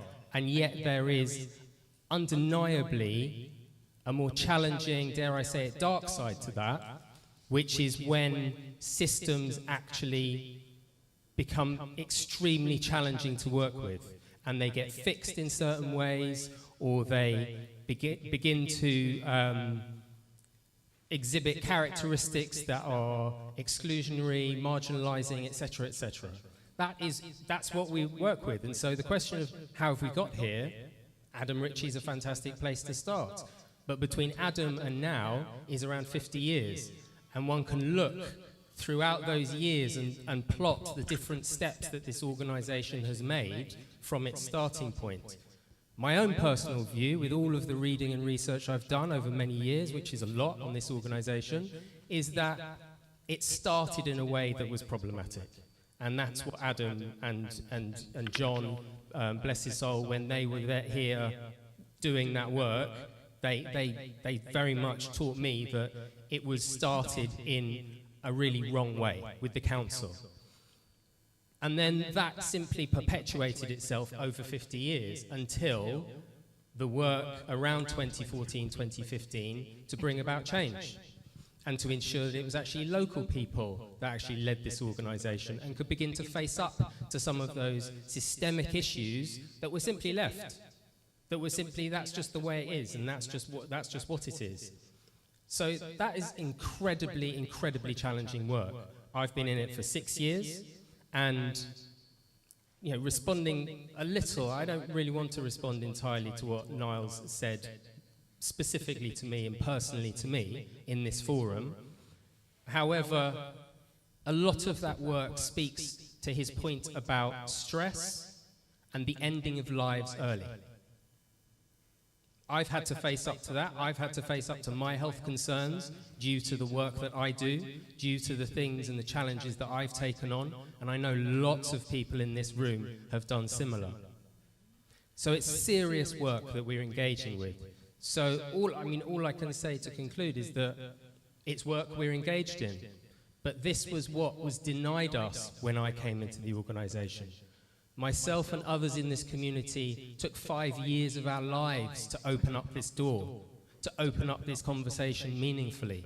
Because before then, that door, with the previous leadership of this organisation, was slammed in our faces. That doesn't mean we're going to find the right resolutions, or it's going to be amicable, or it's not like, as you're going through, it's not going to go to legal issues, it's not going to go to reviews, complaints, grievances, etc. It probably will. Because that is the nature of change and the reality of facing the toxicity that has been born in this community over 50 years. But can I... 100% it's got my period, and I've taken responsibility for that. I've come into this organisation to attempt to take responsibility and to start to change and to start to bring about transformation. But I can't, I've got limits. But the solution is in the room, right? Like... 100%, yeah, as I said before you arrived. I'm sitting in front of the decision makers. I'm now sitting in front of the decision makers, the trustees, the leadership of the Westway Trust. And so the way that you spoke about it felt like there was like a disconnect with like the history, which we can all acknowledge was set up in a very toxic way. And I've come to learn about that, and I've been a consequence as a result of that growing up in the area. Now that we know that all the decision-making power is in front of me, it's not an abstract, problem. There's tangible ways of building relationships and trust with people in the community, with organizations in the community. And like my feeling, my response, it doesn't sound any different to some of those organizations, some of those people over the last 50 years who have experienced that brutal, exploitative experience of working with the Westway Trust. If this is the change, then I'm concerned. No, I wouldn't say, because what you're describing there is binary. You're describing a binary situation where if this is the change, no, this is not the change. This is part of the change. You are part of the change. This is a progress towards change. And so, for instance, to describe us as the decision makers, I'd have to push back against that to the degree that the decisions themselves are often captured within the system that we exist. So, for instance, as trustees, we can't make individual decisions. We have to make group decisions. And so we're captured in a dynamic where we have to make group decisions. That affects the timing of those decisions, that defines often the conversations and even the end decision. Similarly, we're caught in an entire framework of charity, as was mentioned earlier with the Charity Commission. We're caught in all sorts of frameworks where decisions aren't simple. It's not as simple as saying, well, you've got the decision to switch on the light, switch off the light, so just switch it. It simply doesn't work like that. So, yeah, we're all together in this, but it's not, I would have to push back and say it's not as binary as I feel that maybe your statements are making it out to be.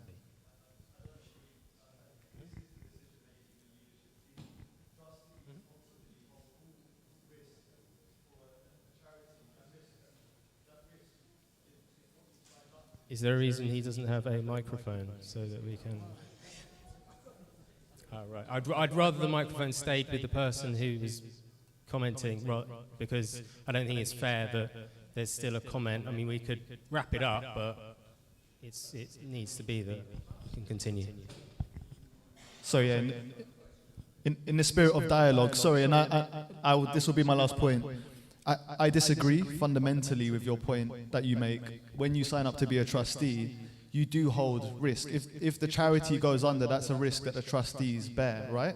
And so like the decision-making power and the leadership of the trustees and the CEO, I'm not familiar at property, I'm not familiar with everyone at this in front of me, but like this is the decision-making team at the Westway Trust. Ultimately, whether it's collective or individually, I'm not saying that's not the case. What I'm saying is the decision-making that you describe sits within a context. And so... No, I understand the context. I understand the structure of the Westway Trust. I'm saying ultimately, whether you speak to someone or don't, the response I get is from the Westway Trust. The Westway Trust has to operate in a way that the trustees engage with the CEO engage with the trustees. Ultimately, the trustees are the ones who make strategic decisions on behalf of the Westway Trust. So when it comes to challenges with community, when it comes to formal complaints, when it comes to kind of the bigger issues, what I speak to, the systemic challenges, this is not something that you're disconnected to. This is something that you play a part in. And if I'm explaining to you that I'm still feeling those same challenges of past that you have experienced in the past, that other people in this community have experienced in the past, what I'm saying is, like, I can't say that there's any progress made when I look backwards and read and understand some of the challenges of the community in the past. I'm saying this is the change. Like, there's a very unique circumstance in which has brought you to be the chair, right? As part of the Westway Trust. It's a unique situation, it's a unique circumstance. Not every trust goes through an institutional racism review which forces a charity to have to make fundamental changes to its organization. This is a unique community, a unique situation. Grenfell plays a massive part in that context, and that's and the search for justice for Grenfell. And so all of these things are very connected. And so I'm asking, like, how have we got here? And I am saying that this is meant to be the change, because the 2020 review was meant to be a pivotal moment for the trust in responding to some of the challenges that the community has faced.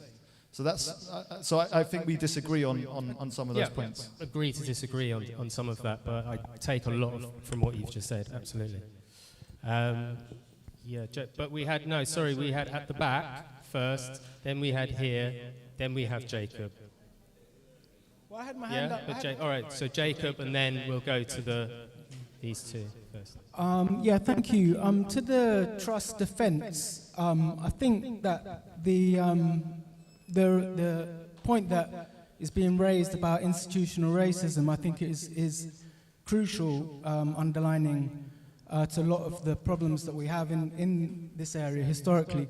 But I don't think that it is isolated with the trust. I think that it is representing, it reflects a broader, and it's not isolated with the trust. And I think as North Kensington, we need to consider the institutional review into racism. As North Kensington, including the council, who I understand have not recognised institutional racism within the police.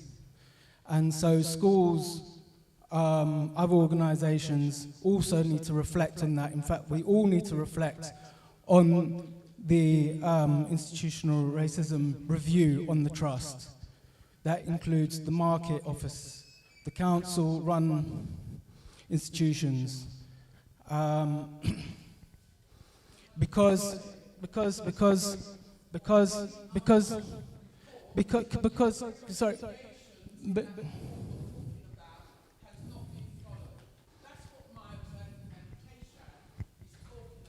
Okay.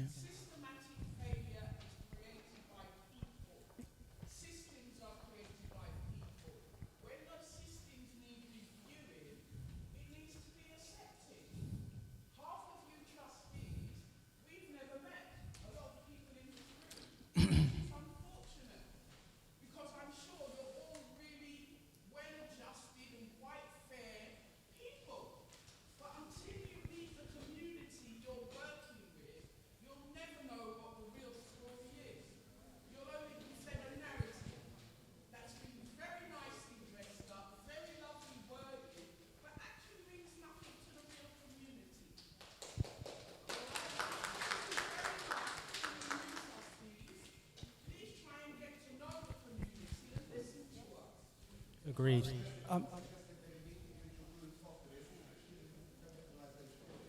So I'm just going to continue what my point was, is that I think that I don't want to, is that the review reflects on the whole of North Kensington, and obviously much broadly, and in that what we're seeing, how is the policing reflected in that review? How, because the policing seems to be more targeted, more heavy, and in a worsening economic crisis or economic environment, you know, how are the police recognizing historic racism and our historic racism within the police in our community, and especially in reference to the front line?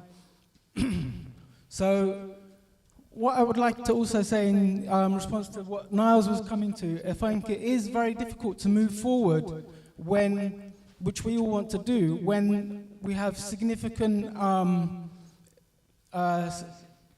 concerns that don't seem to have been resolved. And Niles pointed to the stables and the destruction of the stables that took place, and the destruction of a business which served the community and which was much loved. And there hasn't been a proper resolve, and I've communicated that I don't feel that my understanding of how that has been resolved is satisfactory. And so it's very difficult to move forward when we have like a member in the community that has been so badly mistreated and had her business destroyed. So I don't want to stand here every time and come here with my complaints. I want to move forward as a community, but I want to bring Sarah with us because she's had her business destroyed, and I don't think it is personally, I don't think we've come to a resolution where she is satisfied and accept the situation. And so I would also like to say about Niles is that he brings a unique view, and he talked about the gauge in the community, how to gauge our progress and how we're doing, and he is a very good gauge for that. When he started Westway 23, he showed an example of community which was lacking, and he led by example, and he did the unpaid work that the trust was meant to be doing, and you were involved with that as well, Toby, and it was quite remarkable, and he led by example, and it was quite clear where, you know, the difference. So it's quite difficult to understand people's different perspective, but he comes from a particular perspective which he talks about being on the ground,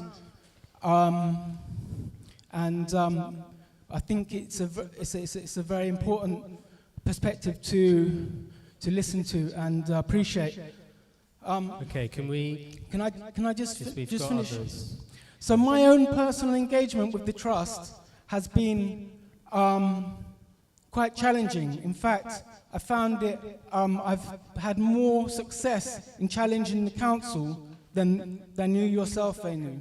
I have found that I have had more success in challenging the council than I have with Venu. And I appreciate a strong woman, because I don't want to not have a woman that doesn't stand her ground.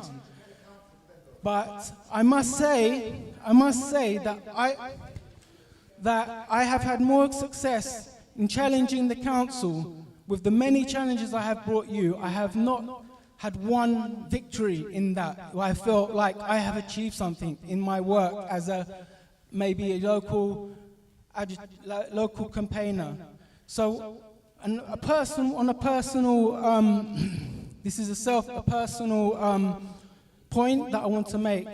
As a web developer who has worked with designers, or a designer that was involved in designing and developing sites for other small organizations like the Yar Center, Carnival Village, and Tabernacle Trust. Some time ago, I was very interested in the website of the Westway Trust, and I monitored for the job opportunities for the tender, and I never saw them. Okay. And so what I'd like to say is that sorry, I apologize. So what I'd like to say is that the Westway Trust website has been designed and delivered by a company in Brighton. And the message of the trust is that it does everything with the community at its center.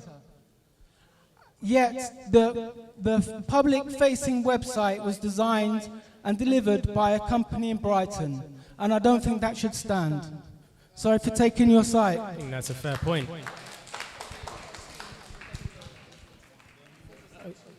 Okay, we've got a question first at the back, please. Just there with the black hat. Oh, on the phone. You still got a question? Yeah. Hi, everyone. Yeah, good afternoon. Yeah, I'm representing Jamaica Independent. I just want to talk. I don't really know the members. The only member I know up there right now is, what's her name again? Miss Venue. I'm Miss Venue. Yeah, and Naz is right. We need to engage with the community more. Yeah, because it's been 4 years I've been keeping Jamaica Independent, and I don't know none of you guys up there more than Miss Venue, yeah? So that's all I have to say. You need to engage more with the community. Yeah? Thank you. Thanks for the steer. Good. I'm sure that message has been well delivered, and yeah, trustees will step up to it. Over here, please, with the shirt. Henok. Oh, it's Henok. Yeah. Okay. Thank you, everyone. Thanks. My name is Henok Hailemaram. I'm a director at Ubuntu Pledge. We are a member organization with Westway Trust. So I just want to say one or two things. I think it's easy to point out some historical challenges that existed in the past and how they impact even till this day. But sometimes we should not really overlook, because of those challenges, some of the positive things that Westway Trust have been doing, and some of the engagements and the openness and the progress that have been made. Venu mentioned earlier.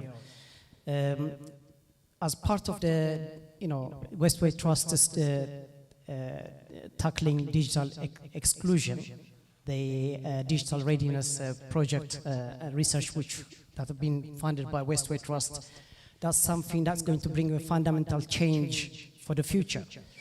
As we know, there are a lot of organizations here that are, being challenged by the digital age. And Westway Trust's leadership here is really is very fundamental. And the second thing which I want to say is about communication, dialogue, and engagement. Myself, as a part of the community, I attended the recent public roundhouse debate that was organized by the team, which I have to give a lot of credit to you guys as well, because the debate was incredible. The MP, Annalise from Oxford, she really attended. She came to listen to some of the issues that were discussed within the local community. But unfortunately, not many community organizations attended, and that's something we, it's easy to point fingers at someone, but I think from a community organization's point of view, we really need to be active. And finally, I'm a co-opted trustee within the charities committee. Something which I've also want to point out is the amount of transparency that happens within the process as well, because we've never received any funding or any grants. We work in partnership with a Westway Trust. So I just want to testify that there's a lot of transparency, and Westway has shown that how progressive they are by involving community organizations to become panels within. Now, I'm just making comments because it's easy to point fingers at someone, but we have to give credit where it's due. And thank you, Westway Trust, and we need to be active as well. Thank you. Thank you. Thank you for some positive reflections there. Much appreciated. Yes, I think at the back. Hey, hi everyone. My name is Mokhtar. I'm talking about for Progress A. I'm going to be really quick because I'm respectful of everyone's time. So just with legal hats on, I was quite disappointed to hear about the claim about litigation earlier. That caught my interest.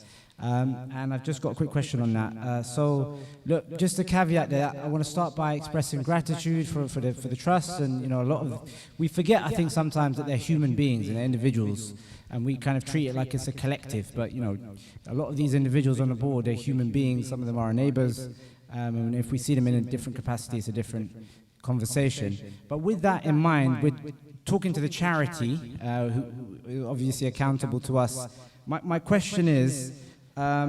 So in the spirit of accountability, which was promised after the report, the Tutu report, and in light of pre-action protocol, which mandates that we try and avoid litigation where possible, I'd be interested to know, can we see if the trust has any cases, any litigation, any disputes? What is the dispute resolution approach or policy, and what stage are these complaints at? Obviously, our interest is to avoid litigation because of waste of money and time, but this has now opened up a line of inquiry that I'd be interested to hear about. What cases does the trust have? Where are we along with those cases, if at all possible? Thank you. Thank you very much. I'll just take that one because it's very important, Mokhtar. At the moment, nobody in the trust is aware of any unresolved litigation. Thank you. Thank you. And then we had, in the middle here, Hamed. Hamed here, then Sami. Good evening. I just want to say thank you for the staff at Westway. Thank you for your service that you give us every day. First thing is you are very helpful. Talking about the office, whatever. So there is no, any time we come, you do try to help us. So thank you for that. Thank you. Okay, we're going to have 4 more, and that's it. 1, 2, 3, 4. Because they're all people who haven't spoken yet. Hi guys, as you know, I'm part of Lancaster Voices, but I'm also the manager of Lancaster West United, which I've been doing, taking kids off the street, giving them a sporting place where they can go play football and teach them how to be good members of society when they become adults, yeah? As you know, there's a lot of gang culture around there, there's a lot of postcode wards, a lot of our kids are dying, okay, and getting killed and stabbed, yeah? So I want to know what we can do, if there's any organisations here that work with youth, that we need to get members where these youths respect their elders. They want to talk to elders that have been through what they have been through and not talk to people or corporate people. So we need to organise something for the youth of this area because they are our future. Thank you very much. Thank you very much. I'm sure there are organisations that ought to be connecting with you in this room. I know there's also the Safer Neighbourhood Board and the like that should be connecting with you. Yes.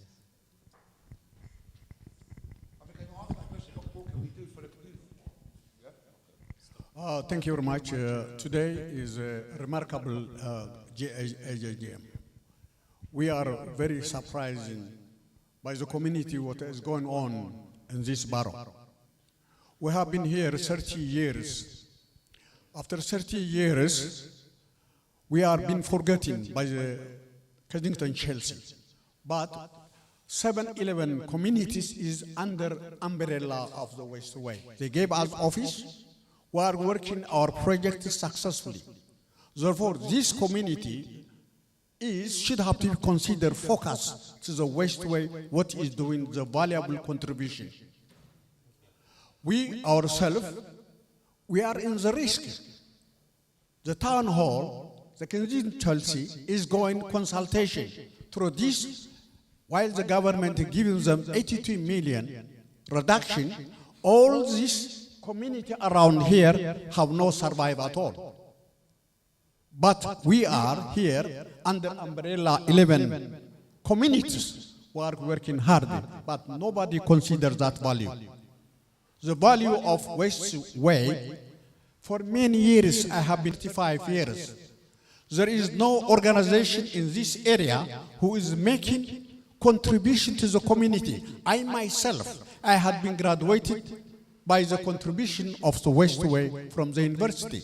There are many other communities also, they have been developed themselves. Therefore, we are community, we need to see how can we promote it ourselves, linking, participating with the Westway from time to time.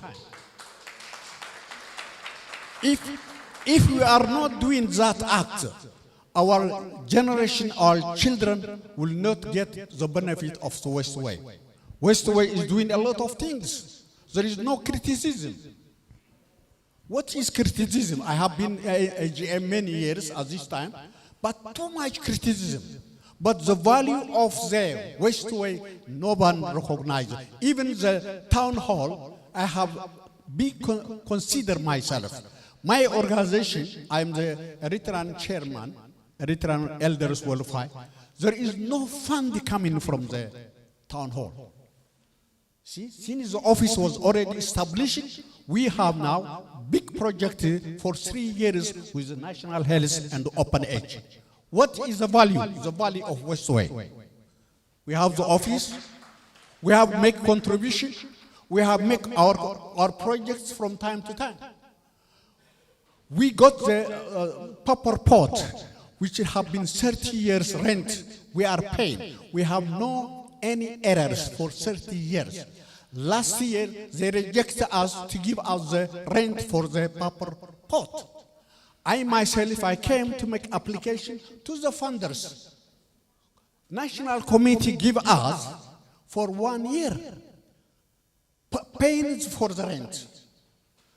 Why do you pay us? Because we are based in Westway office make our project effectively and efficiently. Now, the 1 year project is ended, paper pot. Again, we are in risk. When we have consultation with Kensington Chelsea, they have a model now to cut off all the volunteer work. I have been there, participate in the workshop. I have seen a lot. So what we are looking at, risk is coming to our community. Voluntary workers in the voluntary is coming a lot, but we don't understand about that. We don't see the value, especially Westway for many years have been here contribution, giving students, university, voluntary works, still we are 11 community. Therefore, thank you very much for today. The AGM should have the forward what you are plan and the mission objectives to the community. Thank you. Thank you. Thank you very much. Thank you.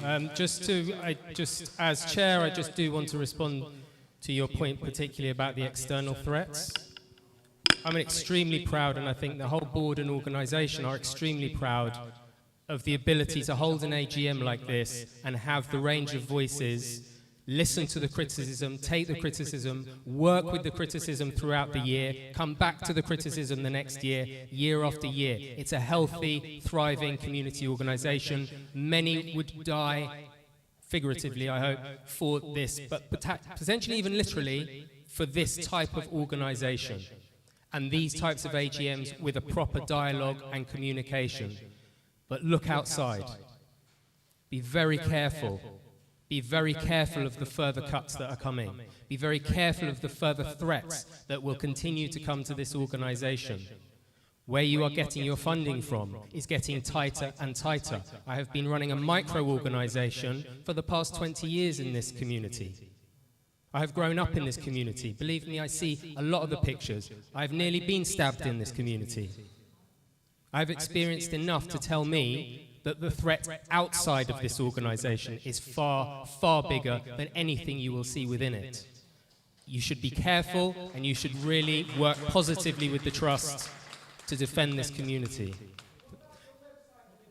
Including having conversations, 100% having conversations like this. But we need two more voices. We need two final voices. We have two. There are also people, as far as I'm aware, locally who are involved with that. But it's about, that's fine, but there's two more voices. Could we have the voice, two voices at the back? The two last voices at the back, please. What are we going to do for the youth? Well, what are you going to do for the youth? Come, again, engage with the organisation, potentially creating a youth forum. There are forums, create a youth forum. Chair, please, thank you. Sit down, Chair. Okay, sorry. Yes, and first, my name is Nordin Abu Diaj, and I'm the co-founder and the CEO of Greenfield Tower Trust. And I thank you for taking the time to do the 72 seconds, and also to make it as part of the work you do is also to care about the community who is highly upset and angry and emotionally challenged with where we are. So the AGM is only a reflection of that. So a lot of people are very angry and with good reason. But I think we also have to take a pause and think about why are we here today. It's an AGM, and part of that is to look at what has happened last year.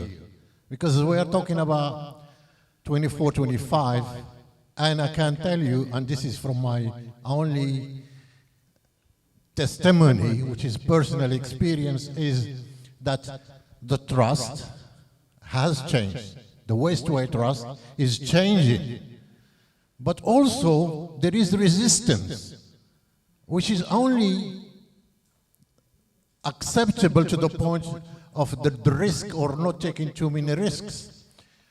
But I think I would like to just flip that and think you should take a risk, because you are taking a risk with the community. You're not taking a risk with an investor or somebody who's going to be here and tomorrow. No, these people live here, they invest their time, they invest their energy, everything in this community, and they want it to succeed. And all of them, they have same vision, which is to see this community better, and to have the voices, all the different voices, listened to. Some of them, they are very vocal, some of them take the space and the time, but some of them, they don't speak.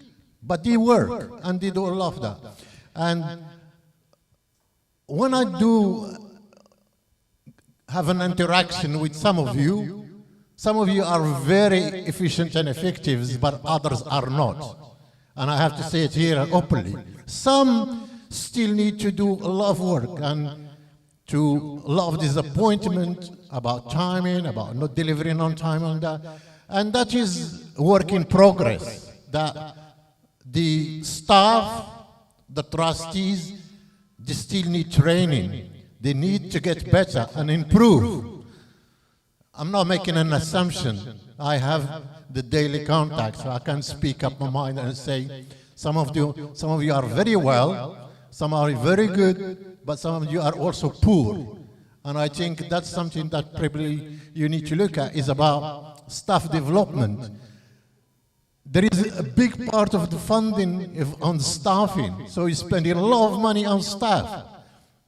But unless they are delivering services for us, it will be a waste. And also we have here some very good talent that you need to tap into. And they are doing already the work without asking for anything. So if you are able to get them on board to work with you in a collaborative way, at least that's a plus for the community and for the trust. I can speak for hours for what has happened in the trust because of my experience. First, personally, I would like to thank Toby for the work he has done.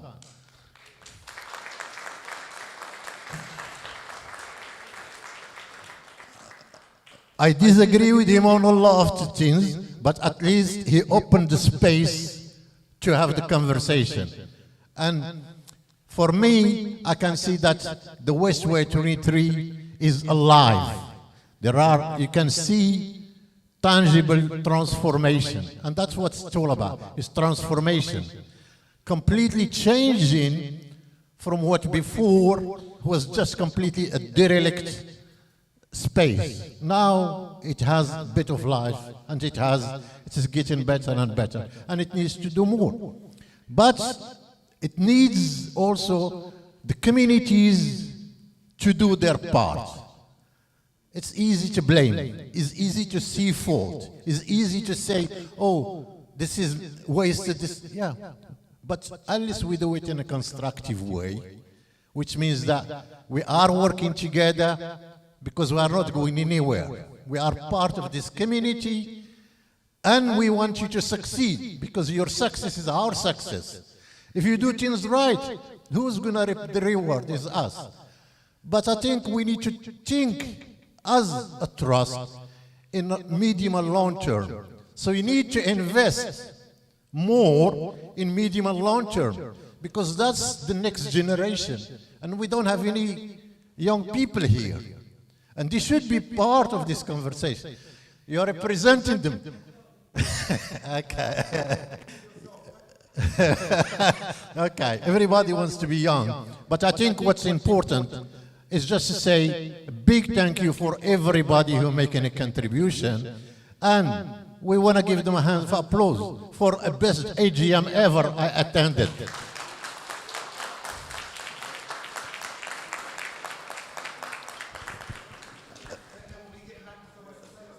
Thank you. I think you have done very well. You could do better. And we are here to help in any capacity in any way we can. Thank you very much. Thank you. And yes, the last question. Hello, good evening, everybody. My name is Rosita. I'm the owner of Portobello Shack Caribbean Restaurant, 272 Portobello Road. I've had a long history with the Westway Trust. Even before I had the restaurant, I used to organise a cooperative called Labrador Grove Originals, which was supporting elders. Long history. I had issues with the restaurant. The Westway Trust, in some ways, have been really supportive to my business. I won't go too much into my histories and etc. But what I get from this, every year we have these AGMs, and this was a particularly good one this year. But there is a sense of Groundhog Day. We're feeling the passion, the frustration from the community. And yes, we do see the Westway, the team nodding and agreeing and wanting to make changes and make things better. But there is definitely a massive disconnect, because we can't do this once a year. This can't be a one-off once a year thing where we say how we feel, the Westway Trust agree, and then there are small little pockets of emails, different fractions having meetings differently. The CAG, we hope, would have been a collective that we could all come together and have inclusive community meetings, and then have meetings with the Westway Trust to progress, because we can't continue like this year after year. I know I've got a good relationship with Venu, Robert Harvey, people like Matthew, and yeah, there are lots of things that need improving, and it's only with clear dialogue and community inclusiveness that we have to be less fragmented. Because I have to say, like, for example, the CAG haven't had a community meeting to include the whole community. And they were supposed to be, I hope, to be that bridge between, the communication between they won't, who won't let? Ask who? To meet with the community and the trust. So these are things. Well, hopefully, I mean, I've spoken to Venu about this and to Robert, and I really do feel there is going to be progress and change, because unless we all, there are so many people, Jalis, Marcia, Portia's got, you know, people like Lex, everybody, you the pods, we have to be unified in order to really be taken seriously and to encourage the trust to make the changes that they need to make. We have to come together, because if we're not going to do that, then we're not going to make the progress that we need to as a community. Thank you. Thank you for those very wise words. Absolutely. And to bring things to a close, I'm going to hand the microphone to our former trustee, Marwan, and respected local councillor, who does a mad amount of work in the local community, makes himself incredibly visible, and is a real model, by the way, for all of our trustees, a real model of being visible and out in the community. Thank you very much. I'm now in the representing my own resident association in Nottingwood House. I've been there for more than 20 years. And this is the opportunity. We heard that this is the best AGM, organized, settled, listening. I hope my fellow trustees and the senior officers, they are listening to the concern. There is a lot of things being said. I'm sure each committee, because I sat on for the benefit of other members, I sat on the Property in Place Committee for 6 years, volunteering in sustainability, sustaining that function, representing the council as well. And this is another a challenge. It's not an opportunity, believe me, it's a challenge, because we've seen a lot of the council meeting, they are completely detached from our community. If you hear and listen to last night council meeting, you can see the leadership, how much they are completely detached from reality. And we had that beautiful debate in the council. Budget constraints came up initially because we are all member organization. So I'm talking here as representing my organization. And I hope for more collaboration, that's what we said before.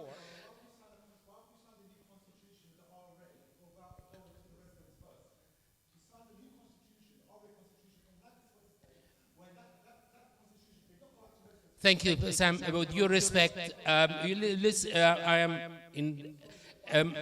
Excuse me. Well, we had the chance. We respect each other. We are all member organization. We are instrumental to this change.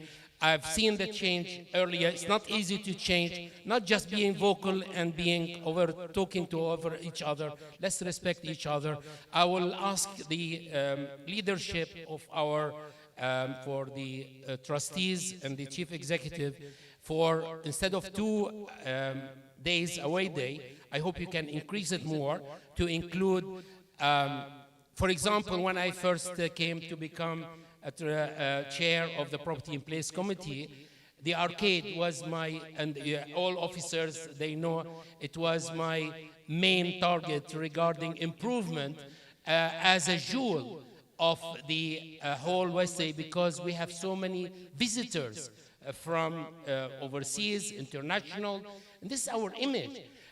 Having the toilet closed for many years, I've seen parents, I've engaged with the local restaurant communities, they are using toilets in their facilities. Sorry? Excuse me, let's see, we're listening. Okay. Excuse me, I'm going to conclude. I'm not going to stop here. Excuse me, please. We had all choices. I want to conclude by thanking all of you to start with. Please, we are all working together for instrumental of this change. I hope we have more collaboration between our member organization, working with the trust, with the different committees to improve our livelihood for more prosperity in our communities. I reach out to many universities, institution, which I am a member of the professional body of the British Computer Society. Excuse me, I am really thankful to the chair who done extremely work, and to finally make your contribution. Next month, on the 25th of February, there is a debate in the council regarding the budget. This is where we should have our voices loud and speak in the public to stop these cuts, especially affecting our frontline services. I have this opportunity to thank all my colleagues and fellow trustees, and we continue working together. Thank you very much. Thank you, Marwan. And that brings a close to the questions. Thank you very much for all of the voices this afternoon, and I'm sure everyone looks forward to continuing to work together, continuing to transform and change. Back and forth we go as a community. Thank you very much.